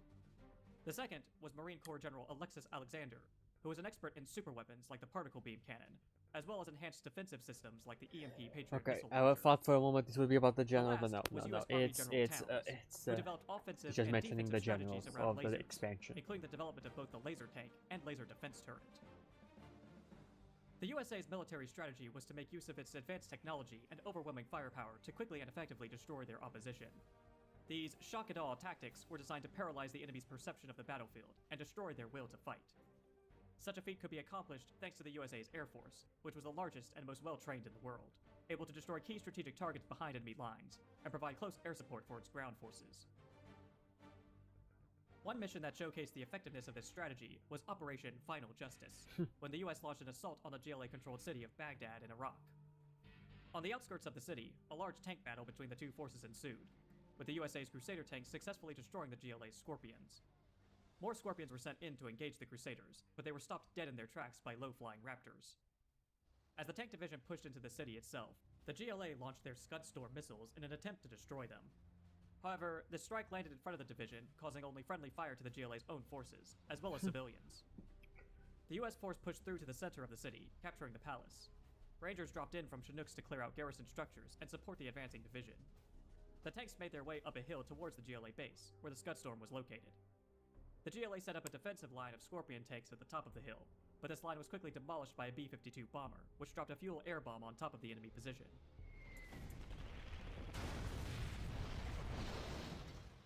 The American tanks moved up and rolled through the GLA base, destroying everything in sight. The force then reached the Scud Storm, destroying the superweapon and securing Baghdad.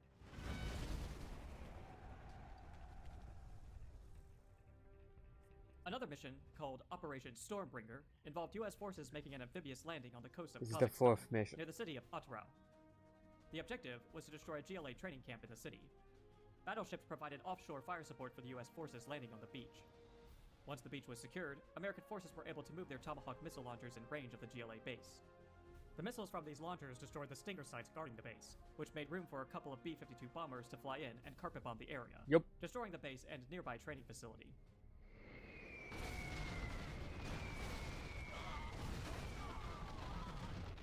This is to showcase that the With United this area States cleared, uses the US brought Air in a couple Force of to dozers support their establish attacks. own base.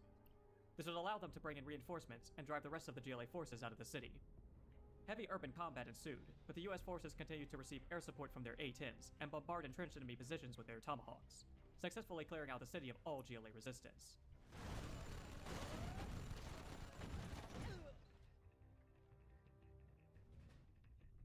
In addition to defending their base or other strategic positions, the USA made use of several structures to train troops, build vehicles, generate power, and arm their forces with additional equipment.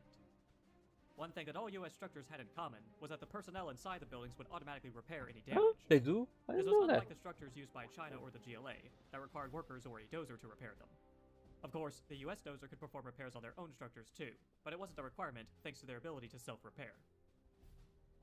Another aspect that all the structures had in common was that the rangers stationed inside would evacuate if the buildings were destroyed. Typically, larger structures had a greater number of rangers evacuate them. Yeah. Sedge. It's a Sedge passive ability. Oh, The first and most vital structure of the USA base was the command center. The center consisted of a large rectangular-shaped building in the middle. A garage located to the right of this building houses construction dozers. Attached to the back left side of the main building is a smaller square-shaped one.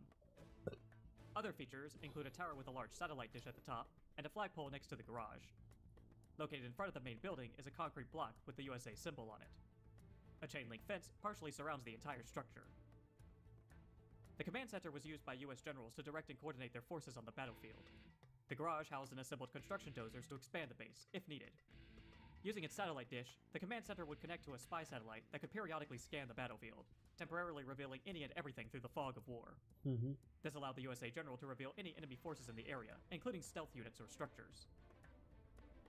Additionally, the command center provided its general the capability to call in reinforcements, or other forms of support from outside their local area, such as an A-10 strike or paratrooper reinforcements. Many US generals would call in a spy drone, which was an MQ-1 Predator. This drone would loiter over the designated location, revealing any and all enemy forces, including stealthed ones.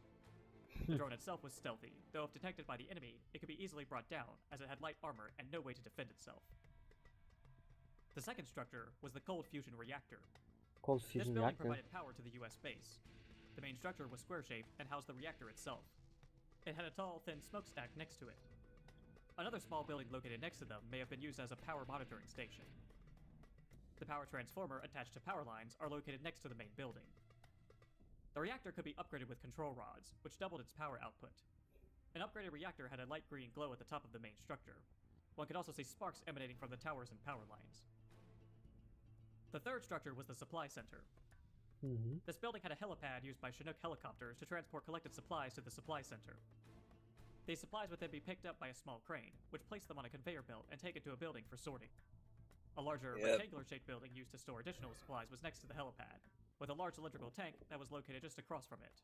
Probably has fuel on it. Chinooks would fly back and forth, picking up supplies from a dock or elsewhere, and dropping them off at the center.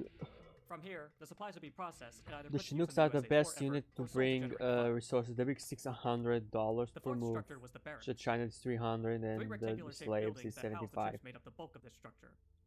A flagpole and small sign with sandbags is near the entrance. It is partially surrounded by a chain-link fence.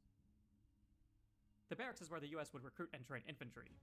This included the Ranger, Missile Defender, Pathfinder, and Colonel Burton. Rangers would get the most out of the barracks, as they would be trained to capture neutral tech buildings, or even enemy structures. The general could also put in a requisition for flashbangs, which were delivered to the barracks. Rangers used them to launch at enemy infantry, incapacitating them, even if the enemy were garrisoned in a building. Wounded infantry could enter the barracks and receive medical attention from the doctors stationed inside. There you go. It's The fifth structure was the War Factory. It featured a large rectangular garage where vehicles would be acquired or assembled. Next to the garage was what looked to be a miniature factory of some kind, with 2 smokestacks. This building may have manufactured vehicle parts, which would then be placed on 2 conveyor belts leading into the garage. In front of this factory was a small crane, which was used to repair any damaged ground vehicle that rolled up to it. The War Factory had a few boxes scattered around it, and a chain-link fence that partially surrounded the structure. The War Factory would provide the US General with Humvees, ambulances, Crusader tanks, Paladin tanks, Avengers, sentry drones, Tomahawk launchers, and microwave tanks. In addition, the War Factory could attach tow missiles onto Humvees, which gave them an anti-armor weapon, one that could also be used against aircraft. The War Factory could also equip sentry drones with a heavy machine gun. This allowed the drones to effectively engage enemy infantry. The sixth structure was the airfield. It had 2 runways from which fighter and light bomber aircraft could take off and land. Next to the runways, my back is for hurting a helicopters bit to do the same. today. Next to the helipad were 2 Quonset hangars, able to house 1 plane each. 2 more rectangular hangars are located at the ends of the runways, also able to house 1 plane each. A fence connecting the 2 pairs of hangars creates a corner, and within this corner is the air traffic control tower, a missile rack, and a couple crates of ammunition. This type of airfield could support the Raptor, Stealth Fighter, Aurora Bomber, and Comanche. The ground crews stationed at the airfield could rearm and repair any damaged aircraft. Under orders from the general, these crews could outfit the aircraft with additional armaments. These included countermeasures, which equipped flares onto all American aircraft. Some is from the expansion. When deployed, these flares generated a thermal signature, able to divert incoming missiles, increasing the survivability of the aircraft itself. Laser-guided missiles could be armed on all Raptor and Stealth Fighters, which increased their accuracy and damage against enemy targets. Stealth Fighters specifically could be armed with bunker buster bombs, designed to clear out garrison buildings or GLA tunnel networks. Lastly, Comanches could be Yeah, armed that with rocket upgrade pods. imagines if you have A salvo as of these enemies unguided inside of rockets was the tunnels, devastating as you against usually groups do, of units or they structures. get damaged and killed even. The 7th structure was the supply drop. This was just a simple square-shaped drop pad with a few boxes around it and a smoke signal in the middle. C-130 Hercules transport planes would fly over the drop zone roughly every 2 minutes, paradropping 6 crates from the United Nations. In total, these crates delivered $1,500 worth of supplies. Sometimes a crate would fail to land on the drop pad, requiring the US General to order one of their ground units to collect it. The 8th structure was the Strategy Center. This simple structure featured 2 square-shaped buildings and silo doors, which house an underground artillery cannon. Its main entrance is recognizable by the 2 concrete blocks with the USA symbol painted on each one. Yep. At the Strategy Center, the US General could apply one of 3 battle plans to combat enemy forces on the battlefield. The first of these plans was called Hold the line. This battle plan signals personnel at the Strategy Center to deploy a concrete wall and sandbags around the structure. More sandbags would be placed on the roof of the second building. These extra fortifications increase the structure's damage resistance. More importantly though, all US units would receive an increase in their armor. The second battle plan was called Search and destroy. For this plan, the second building in the center would deploy a radar array on top of its roof. This array could detect any enemy stealth units in a wide radius around the structure. This battle plan made all American forces more alert to their surroundings, being on the lookout for enemy forces, and increasing the range of their weapons. The third battle plan was called Bombardment. This battle plan ordered the Strategy Center to deploy its underground artillery cannon. This cannon could bombard any nearby enemy ground forces. All American forces would receive an increase in their firepower with the adoption of this plan. In addition to these battle plans, the Strategy Center was responsible for acquiring extra equipment and other means of support for the American general. This included chemical suits, which were given to all American infantry to wear, Expansion, providing some them of these. improved protection from nuclear, biological, and chemical weapons. Composite armor, which would be installed on Paladin and Crusader tanks, increasing their damage resistance. Drone armor, which, like composite armor, increased the damage resistance of all drones in the US arsenal. All units could receive advanced training from the center. Once this training was complete, they would gain twice the amount of experience from combat, granting them faster promotions to becoming veterans and elites. Yup. The Strategy Center could establish new and more reliable supply lines for the American general, allowing them to gain additional funds through collected supplies, supply drops, and captured oil derricks. If a 5-star general had access to fuel air bomb support, they could potentially have this upgraded to a massive ordnance airburst bomb, or MOAB. Colloquially known as the mother of all bombs, this ordnance would be dropped on a designated target from a fast-moving B-3 bomber. This bomb generates a massive explosion, sending infantry and vehicles flying through the air and bringing most structures crumbling to the ground. Lastly, surveillance analysts and intelligence officers at the Strategy Center could use gathered intelligence to see through the fog of war and accurately pinpoint the current location of all enemy forces. That and usually structures on is the battlefield. on the main It's game. important to It's note that the during the first conflict with the GLA, there it goes. this type of research used to be conducted at a different building known as the detention camp. This structure was basically a POW camp. It had a large square-shaped building connected to 2 smaller buildings on its left and right sides. One of these buildings was a garage to house a POW truck. The other one was used to hold additional prisoners. A courtyard was located in front of the buildings and surrounded by a barbed wire fence. One guard tower with a searchlight kept watch over the courtyard. The detention camp held prisoners for interrogation. Interrogators could use the information gained from these POWs to locate enemy movements and positions on the battlefield. As previously mentioned, these camps were only utilized during the first conflict against the GLA, and were phased out by the time of the Zero-Hour conflict. Oh yeah. In order to protect their bases, US generals had a couple of defensive structures they could build. The first and most common of these defenses was the Patriot missile system. Patriot missile system. This missile launcher was placed on a small platform and could target enemy ground units and aircraft. They could even target incoming enemy missiles like the Scud. The Patriot system would launch a salvo of 4 missiles at a hostile target, causing significant damage. They were highly effective against armored vehicles. Multiple Patriot missile systems that were built in close proximity to each other could share targeting data, allowing multiple launchers to focus fire on a singular target, destroying it more quickly. The Patriot missile did have some trouble locking on and tracking infantry units. To better counter enemy infantry, the US general could construct a firebase. The firebase was a defensive structure that featured a 155mm cannon surrounded by sandbags and barbed wire. The cannon could One of the fire best shells at a defenses in considerable the game. distance against enemy ground units. Especially if you have If snipers. enemy units got close enough to the firebase, they could be finished off by 4 troops garrisoned behind the sandbags. Missile defenders could eliminate armored vehicles, and pathfinders or rangers could pick off enemy infantry with ease. Pathfinder, not Unlike a snipers. Patriot missile Pathfinder. system, the firebase could still function without power. If the firebase was destroyed, then all infantry garrisoned around it would be killed in its destruction. The most advanced weapon system in the US arsenal was the particle uplink cannon. This weapon could fire a sustained beam into the Earth's atmosphere.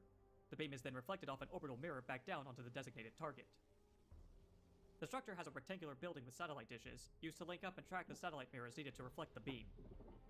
A control tower to activate and monitor the beam is located next to this station. Both Really buildings are advanced partially stuff. surrounded by a fence. In front of them is a silo, which contains the beam weapon itself. When it's ready to fire, the silo opens up, revealing a dish, with 5 smaller beams concentrating their energy to this central dish. While not as devastating in comparison to the GLA Scudstorm, or China's nuclear missiles, the particle cannon was highly accurate, able to concentrate its beam on a single target, generating enough heat on impact to destroy all but the most fortified structures. More importantly though, the satellite mirror reflecting the beam could be slowly adjusted. This let the American general move the beam, hitting multiple targets before it had to be shut off. The particle cannon was especially effective at destroying GLA buildings, as it would destroy the hole left behind after the initial structures collapse, preventing them from rebuilding it. The cannon consumed a lot of power. If the power was cut while the particle beam was active, it would immediately shut off. Once power was restored, the beam would reignite, continuing its attack on the target. The particle cannon had a short recharge time compared to the other super weapons, making it capable of being used more often. It also acted as a great defensive weapon against enemy forces, as it greatly reduced the chance of friendly fire and other collateral damage.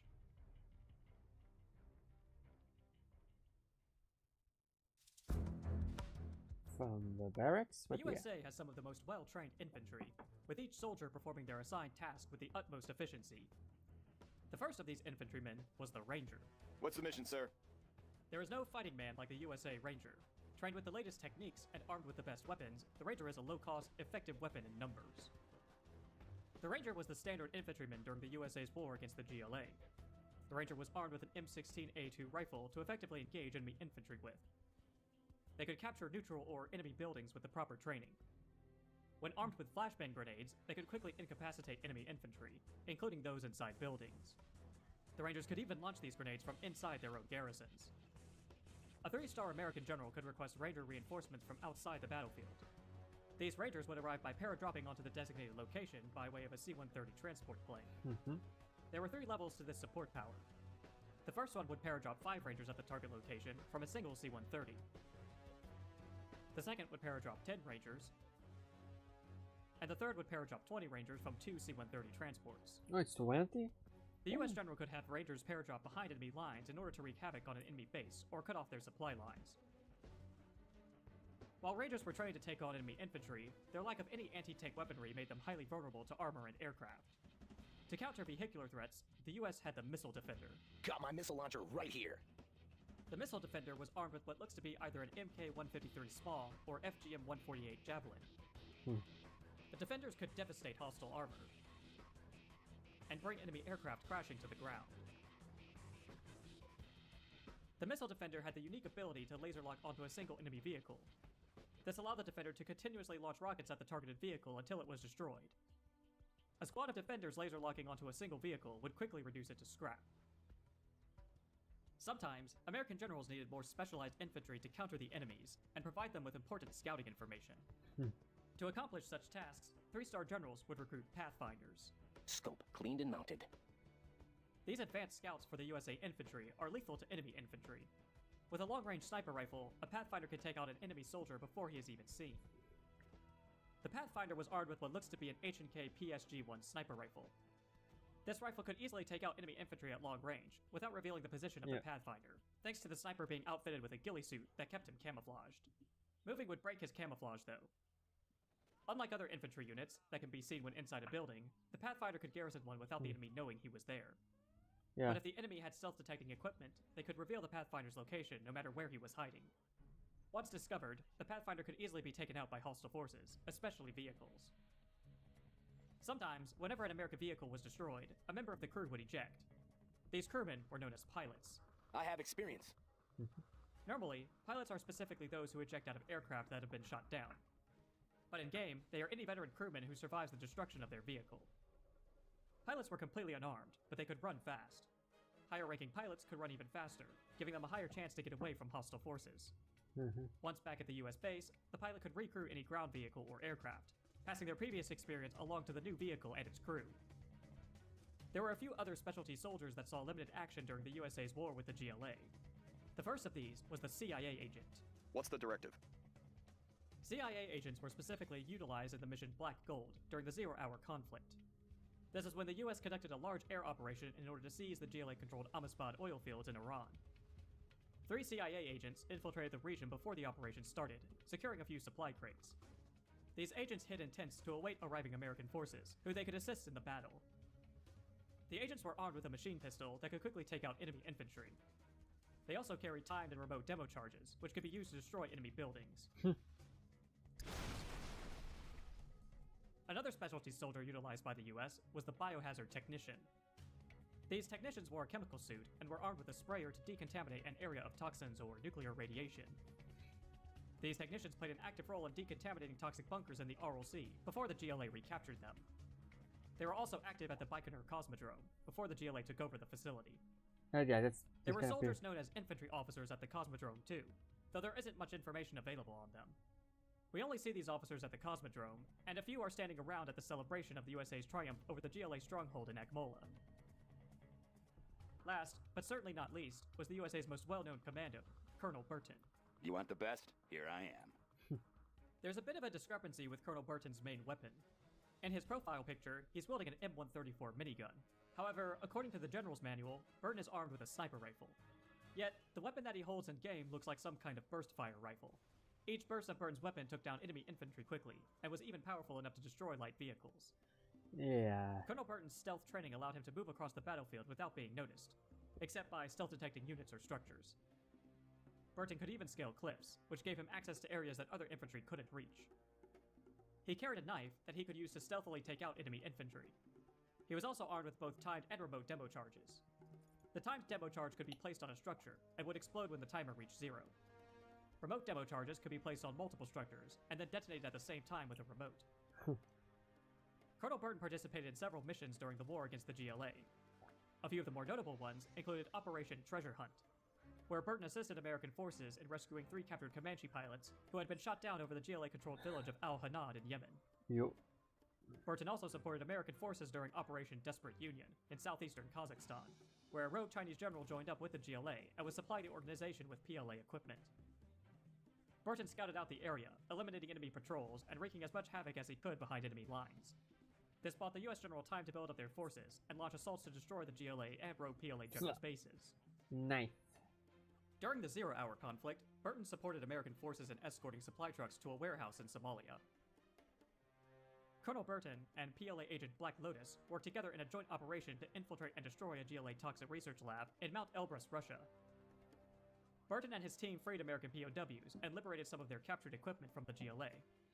This allowed the force to fight their way to the nearby mountain, which the colonel scaled so that he could plant demo charges at the summit. Once Black Lotus had retrieved the information from the lab, Burton detonated the charges, causing an avalanche that destroyed the lab at the base of the mountain.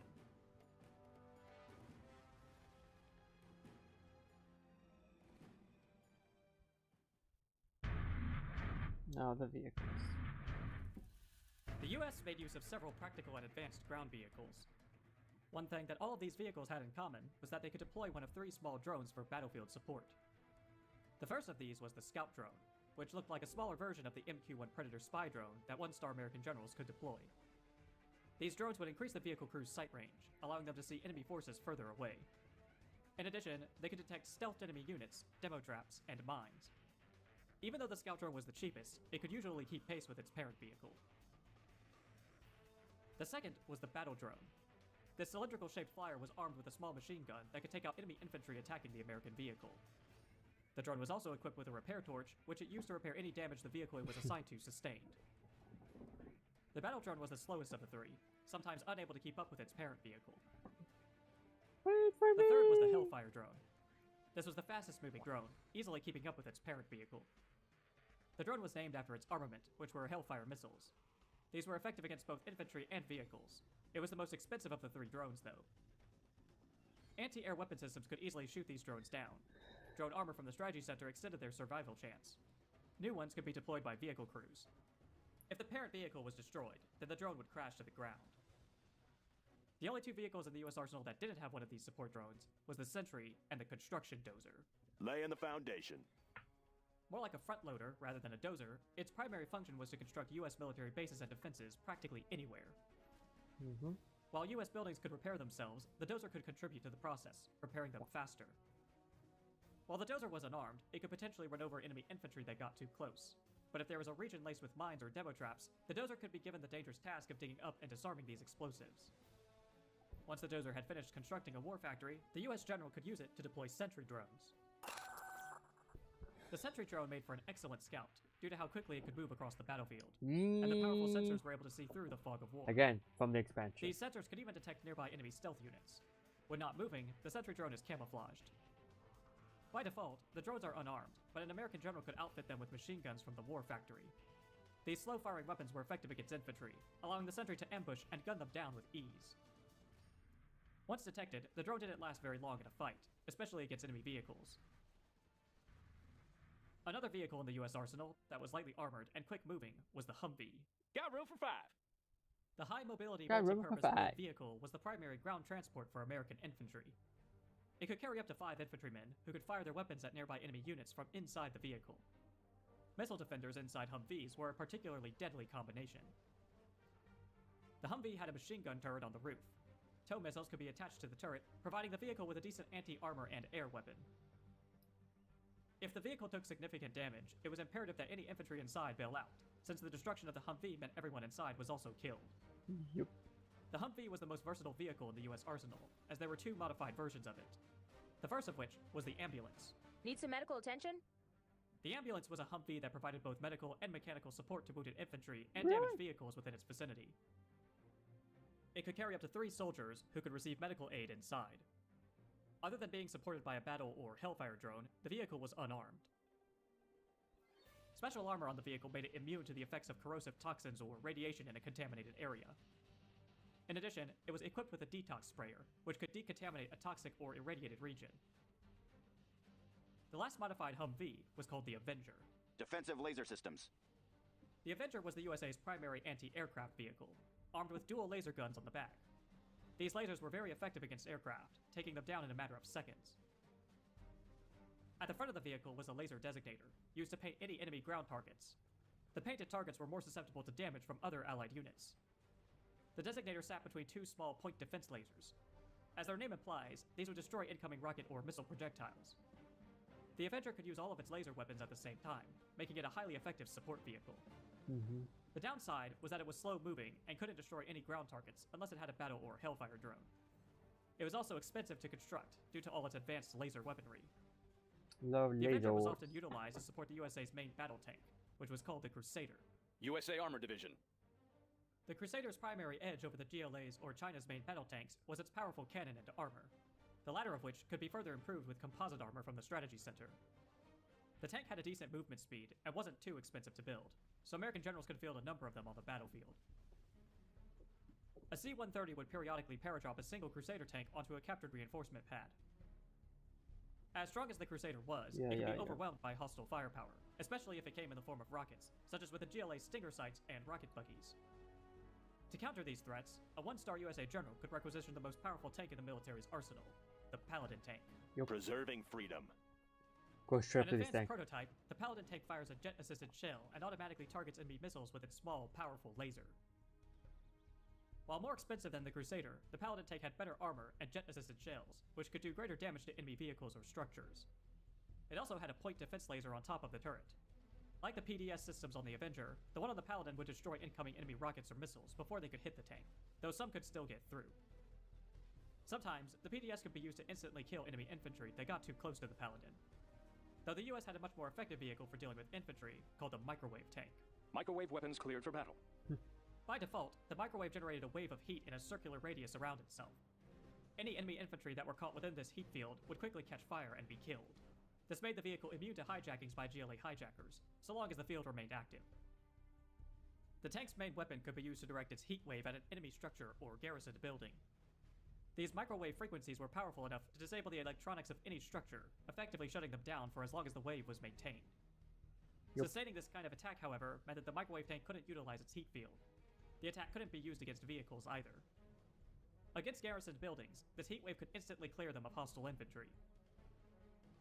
Another effective way of dealing with structures was through the use of long-range artillery, and the vehicle used to provide this support was the Tomahawk missile launcher. Long-range ballistics. The Tomahawk launcher was armed with a BGM-109G ground-launched cruise missile. This missile was excellent at taking out targets from range, doing considerable damage. It could even track moving targets to a certain extent. The launcher had a fairly quick reload time, though it did need other vehicles around to protect it, as the missile had a minimum range and only light armor to protect the vehicle itself. There were 2 other ground vehicles the US utilized during the war against the GLA. The first was the POW truck. The POW truck was used to transport any captured POWs to a detention camp or elsewhere for it is to capture POWs? These trucks were seen during Operation Guardian Angel, where a US general was tasked with protecting retreating divisions from pursuing GLA forces through a mountain pass in northeastern Kazakhstan. The second vehicle was called the supply truck, not to be confused with those trucks used by the PLA to collect supplies. These trucks were used during the mission Defending the Docks, which took place off the coast of Somalia. In total, 10 of these trucks were brought ashore to the docks via amphibious transports. Once all had arrived, US ground forces, supported by offshore naval warships, escorted the trucks to a warehouse to deliver their supplies. Right now, Air Force. Right? Fielding the world's largest air force, the US had a variety of aircraft at its disposal, used to transport equipment and troops, establish air dominance over the battlefield, and provide support for its ground forces. The first, and perhaps the most important of these craft, was the Chinook transport helicopter. I got the goods. The CH-47 Chinook is the workhorse of the US military forces. It was primarily tasked with acquiring supplies from a depot or stash using a net, and delivering them to the center. They could carry about $600 worth of supplies, more if the American general had established additional supply lines. The Chinook could carry up to 8 infantrymen, transporting and dropping them off anywhere on the battlefield. It could carry a couple of vehicles too. However, the helicopter was unable to gather supplies carrying infantry or vehicles due to the increased weight of the garrisoned units. Rangers were specifically trained to perform combat drops from the Chinook. When the helicopter hovers over a civilian building garrisoned by hostile troops, the Rangers will rappel down some ropes onto the roof of the building. The Rangers would then quickly make their way inside, clearing out the enemy and taking the garrison for themselves. Yep. While the Chinook was the primary transport helicopter for the US, the faction's primary attack helicopter was the Comanche. Flying low. The RAH-66 Comanche was armed with multiple weapon systems to engage enemy ground forces and buildings with. Yup. The first was a 20mm nose cannon, which could quickly take out infantry. The second were 4 Hellfire anti-tank missiles that, in combination with the cannon, could take out any vehicles. The third were rocket pods, which first had to be equipped onto the Comanche from the airfield. The Comanche pilots would typically launch a salvo of rockets from these pods against bunched up units or a single structure, causing significant damage. The downside to this attack was that if the Comanche needed to maneuver, it had to cease fire.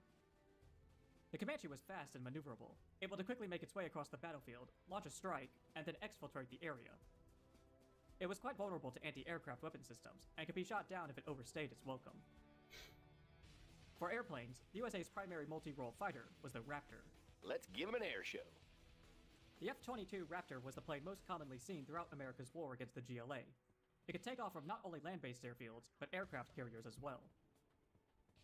It was armed with 4 missiles that could strike both ground and air targets. When armed with laser-guided missiles, the Raptor could more reliably take out its targets. Even though the Raptor was fast-moving, it could still be targeted and destroyed by anti-air weapon systems. Countermeasures increased the aircraft's chance of survival, especially after striking targets that were well behind enemy lines. Yep. The GLA made use of a variety of tunnel networks to hide, protect, and maneuver their forces underground. And that's where it comes the stealth fighter. The entrances to these tunnels were sometimes well protected by Stinger sights and RPG troopers. American generals, who didn't want to risk their Raptors, would deploy stealth fighters to deal with these entrances. Smooth and sleek.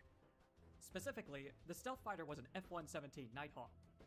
It was more akin to a light ground attack bomber than a fighter, as the plane could only use its 2 missiles against ground targets. Thanks to its unique design, the stealth fighter remained camouflaged until the moment it discharged its missiles onto the designated target. Other stealth detecting systems could see through its camouflage before then, though. This plane was the only one that could be equipped with bunker buster bombs from the airfield. These bombs were highly effective at clearing garrisoned civilian buildings and GLA tunnel networks, as the bomb would penetrate deep underground before exploding. This explosion would cause units inside the tunnels to immediately exit lest they be killed. These bombs could also be used against enemy units on the surface, with the underground explosion occasionally throwing vehicles into the air, damaging and possibly destroying them. Even with bunker buster bombs, the stealth fighter still wasn't the best choice for leveling entire enemy base structures. For that task, the US utilized the Aurora bomber. Avionics online. The Aurora bomber was the most advanced strategic bomber in the US arsenal. Its ability to travel at supersonic speeds meant it could reach its target quickly. However, the Aurora could only sustain these speeds for so long. On its return flight, the craft traveled much slower, and therefore was more vulnerable to being shot down. The Aurora was armed with a high explosive bomb that could destroy most enemy structures in a couple of strikes. While powerful, the bomber was also very expensive, making it costly for the US general to replace. So if the bomber was shot down before it fully destroyed an enemy building, the opposing general may have time to repair it before the American general could bring in new Auroras to finish the job. However, American generals did have access to a variety of off-map air support to destroy enemy structures and ground forces. Now we're going to the ability One of the plane. more popular planes that 3-star generals would call in was the A-10. The A-10 Thunderbolt II was one of the most powerful CAS, close air support, aircraft available. While not stealthy or fast like the stealth fighter or Aurora bomber, the plane was incredibly durable, able to absorb a great deal of anti-air fire before finally being downed. And by then, the single A-10, or squadron of A-10s, would have completed its strike. Like all planes in the US arsenal, the A-10 could make use of countermeasures to increase its survivability. There were 3 levels to this CAS strike available to the American general. In the first, a single A-10 would come in to strafe and bombard the targeted location. This level was good against a small group of enemy units or a defensive structure. The second included 2 A-10s to strafe and bomb the target. The third would bring in 3 A-10s, which could destroy almost any enemy base building or finish off an already damaged one. For heavy bombers, the US utilized the B-52 Stratofortress. The B-52 was used extensively as the USA's primary heavy bomber during the war against the GLA. It was common to see the plane conducting carpet bombing runs to destroy GLA bases and fortified positions. 5-star generals were also known to use the bomber to conduct both a leaflet drop and a fuel air bomb strike. The leaflet drop would see the bomber dropping leaflets of propaganda onto enemy units. The sharpest blow strikes an enemy's will to fight. A leaflet drop in an enemy's camp saps morale and reduces the will of his units to resist. Really? Enemy infantry and vehicle crews who read the propaganda become so demoralized that they lose all will to fight for a short time.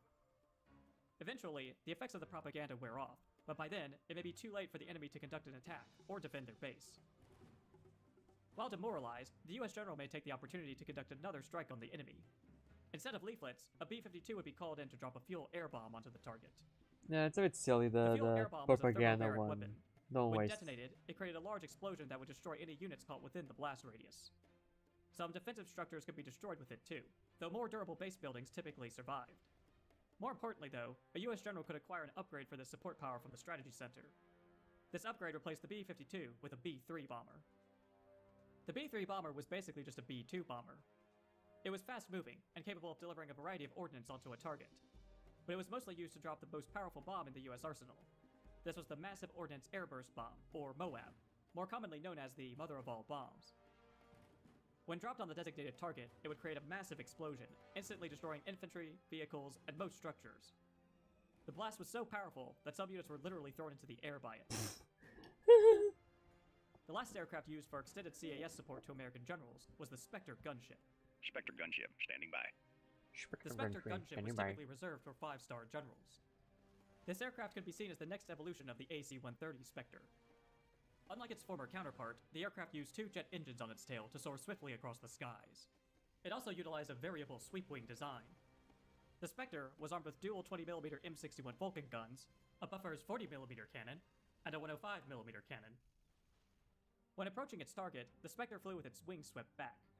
Once it arrived at said target, the wings would be deployed straight, slowing the aircraft while it circled the area. While circling, the Spectre would pound the target zone with all its guns, destroying anything within the area. The aircrew would make minor adjustments for their guns, so long as they stayed within the firing zone. Once the Spectre had completed its task, or ran out of ammo, its wings would sweep back, allowing it to quickly exfiltrate the area. Like the A-10, the Spectre was very durable, absorbing a lot of anti-aircraft fire before being brought down. The last aircraft, which I've already mentioned throughout this video, was the C-130 Hercules. This was the primary transport plane for the USA, delivering supplies, troops, and equipment to the battlefield by way of drop zones, paradrops, and captured reinforcement pads. We're going to give a quick shout out to the Navy, apparently. Not only did the US have the largest air force in the world, it also had the largest navy. There were a couple of key operations where naval vessels played a direct role in supporting US ground forces. The first of these vessels was the battleship. Offshore artillery. Naval battleships played major roles in operations Stormbringer in Kazakhstan and defending the docks in Somalia. In both these operations, multiple battleships used their 6 long-range triple-barreled cannons to bombard GLA coastal positions.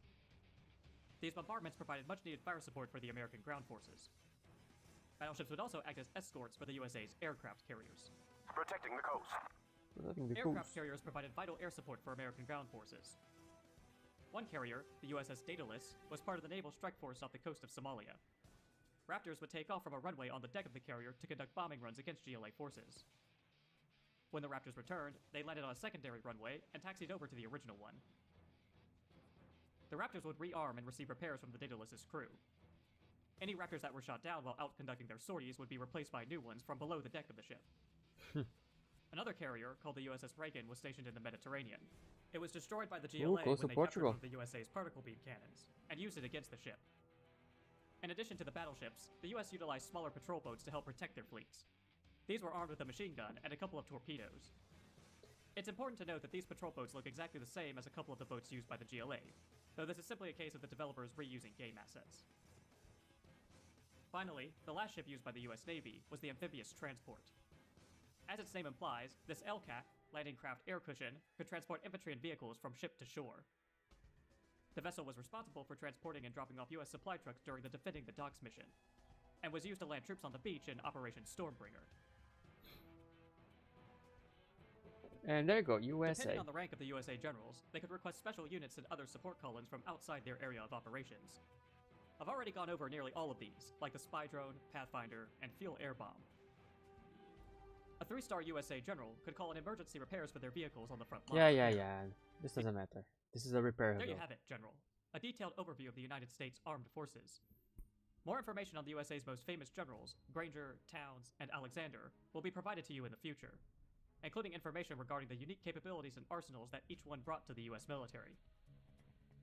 While the US was initially hesitant to get involved in a prolonged war against the GLA, its commitment of armed forces throughout the Middle East proved integral in weakening the faction, including assaulting the GLA stronghold in Ekmola, killing many of the organization's top commanders, and stopping the insidious Dr. Thrax from launching toxin-filled ICBMs against Europe and North America. The US ultimately pulled out of the war due to the subsequent loss of its Mediterranean fleet, and an attack by the GLA off the coast of California. But its commitment of armed forces was essential in helping China finish off the organization, finally bringing the war to an end.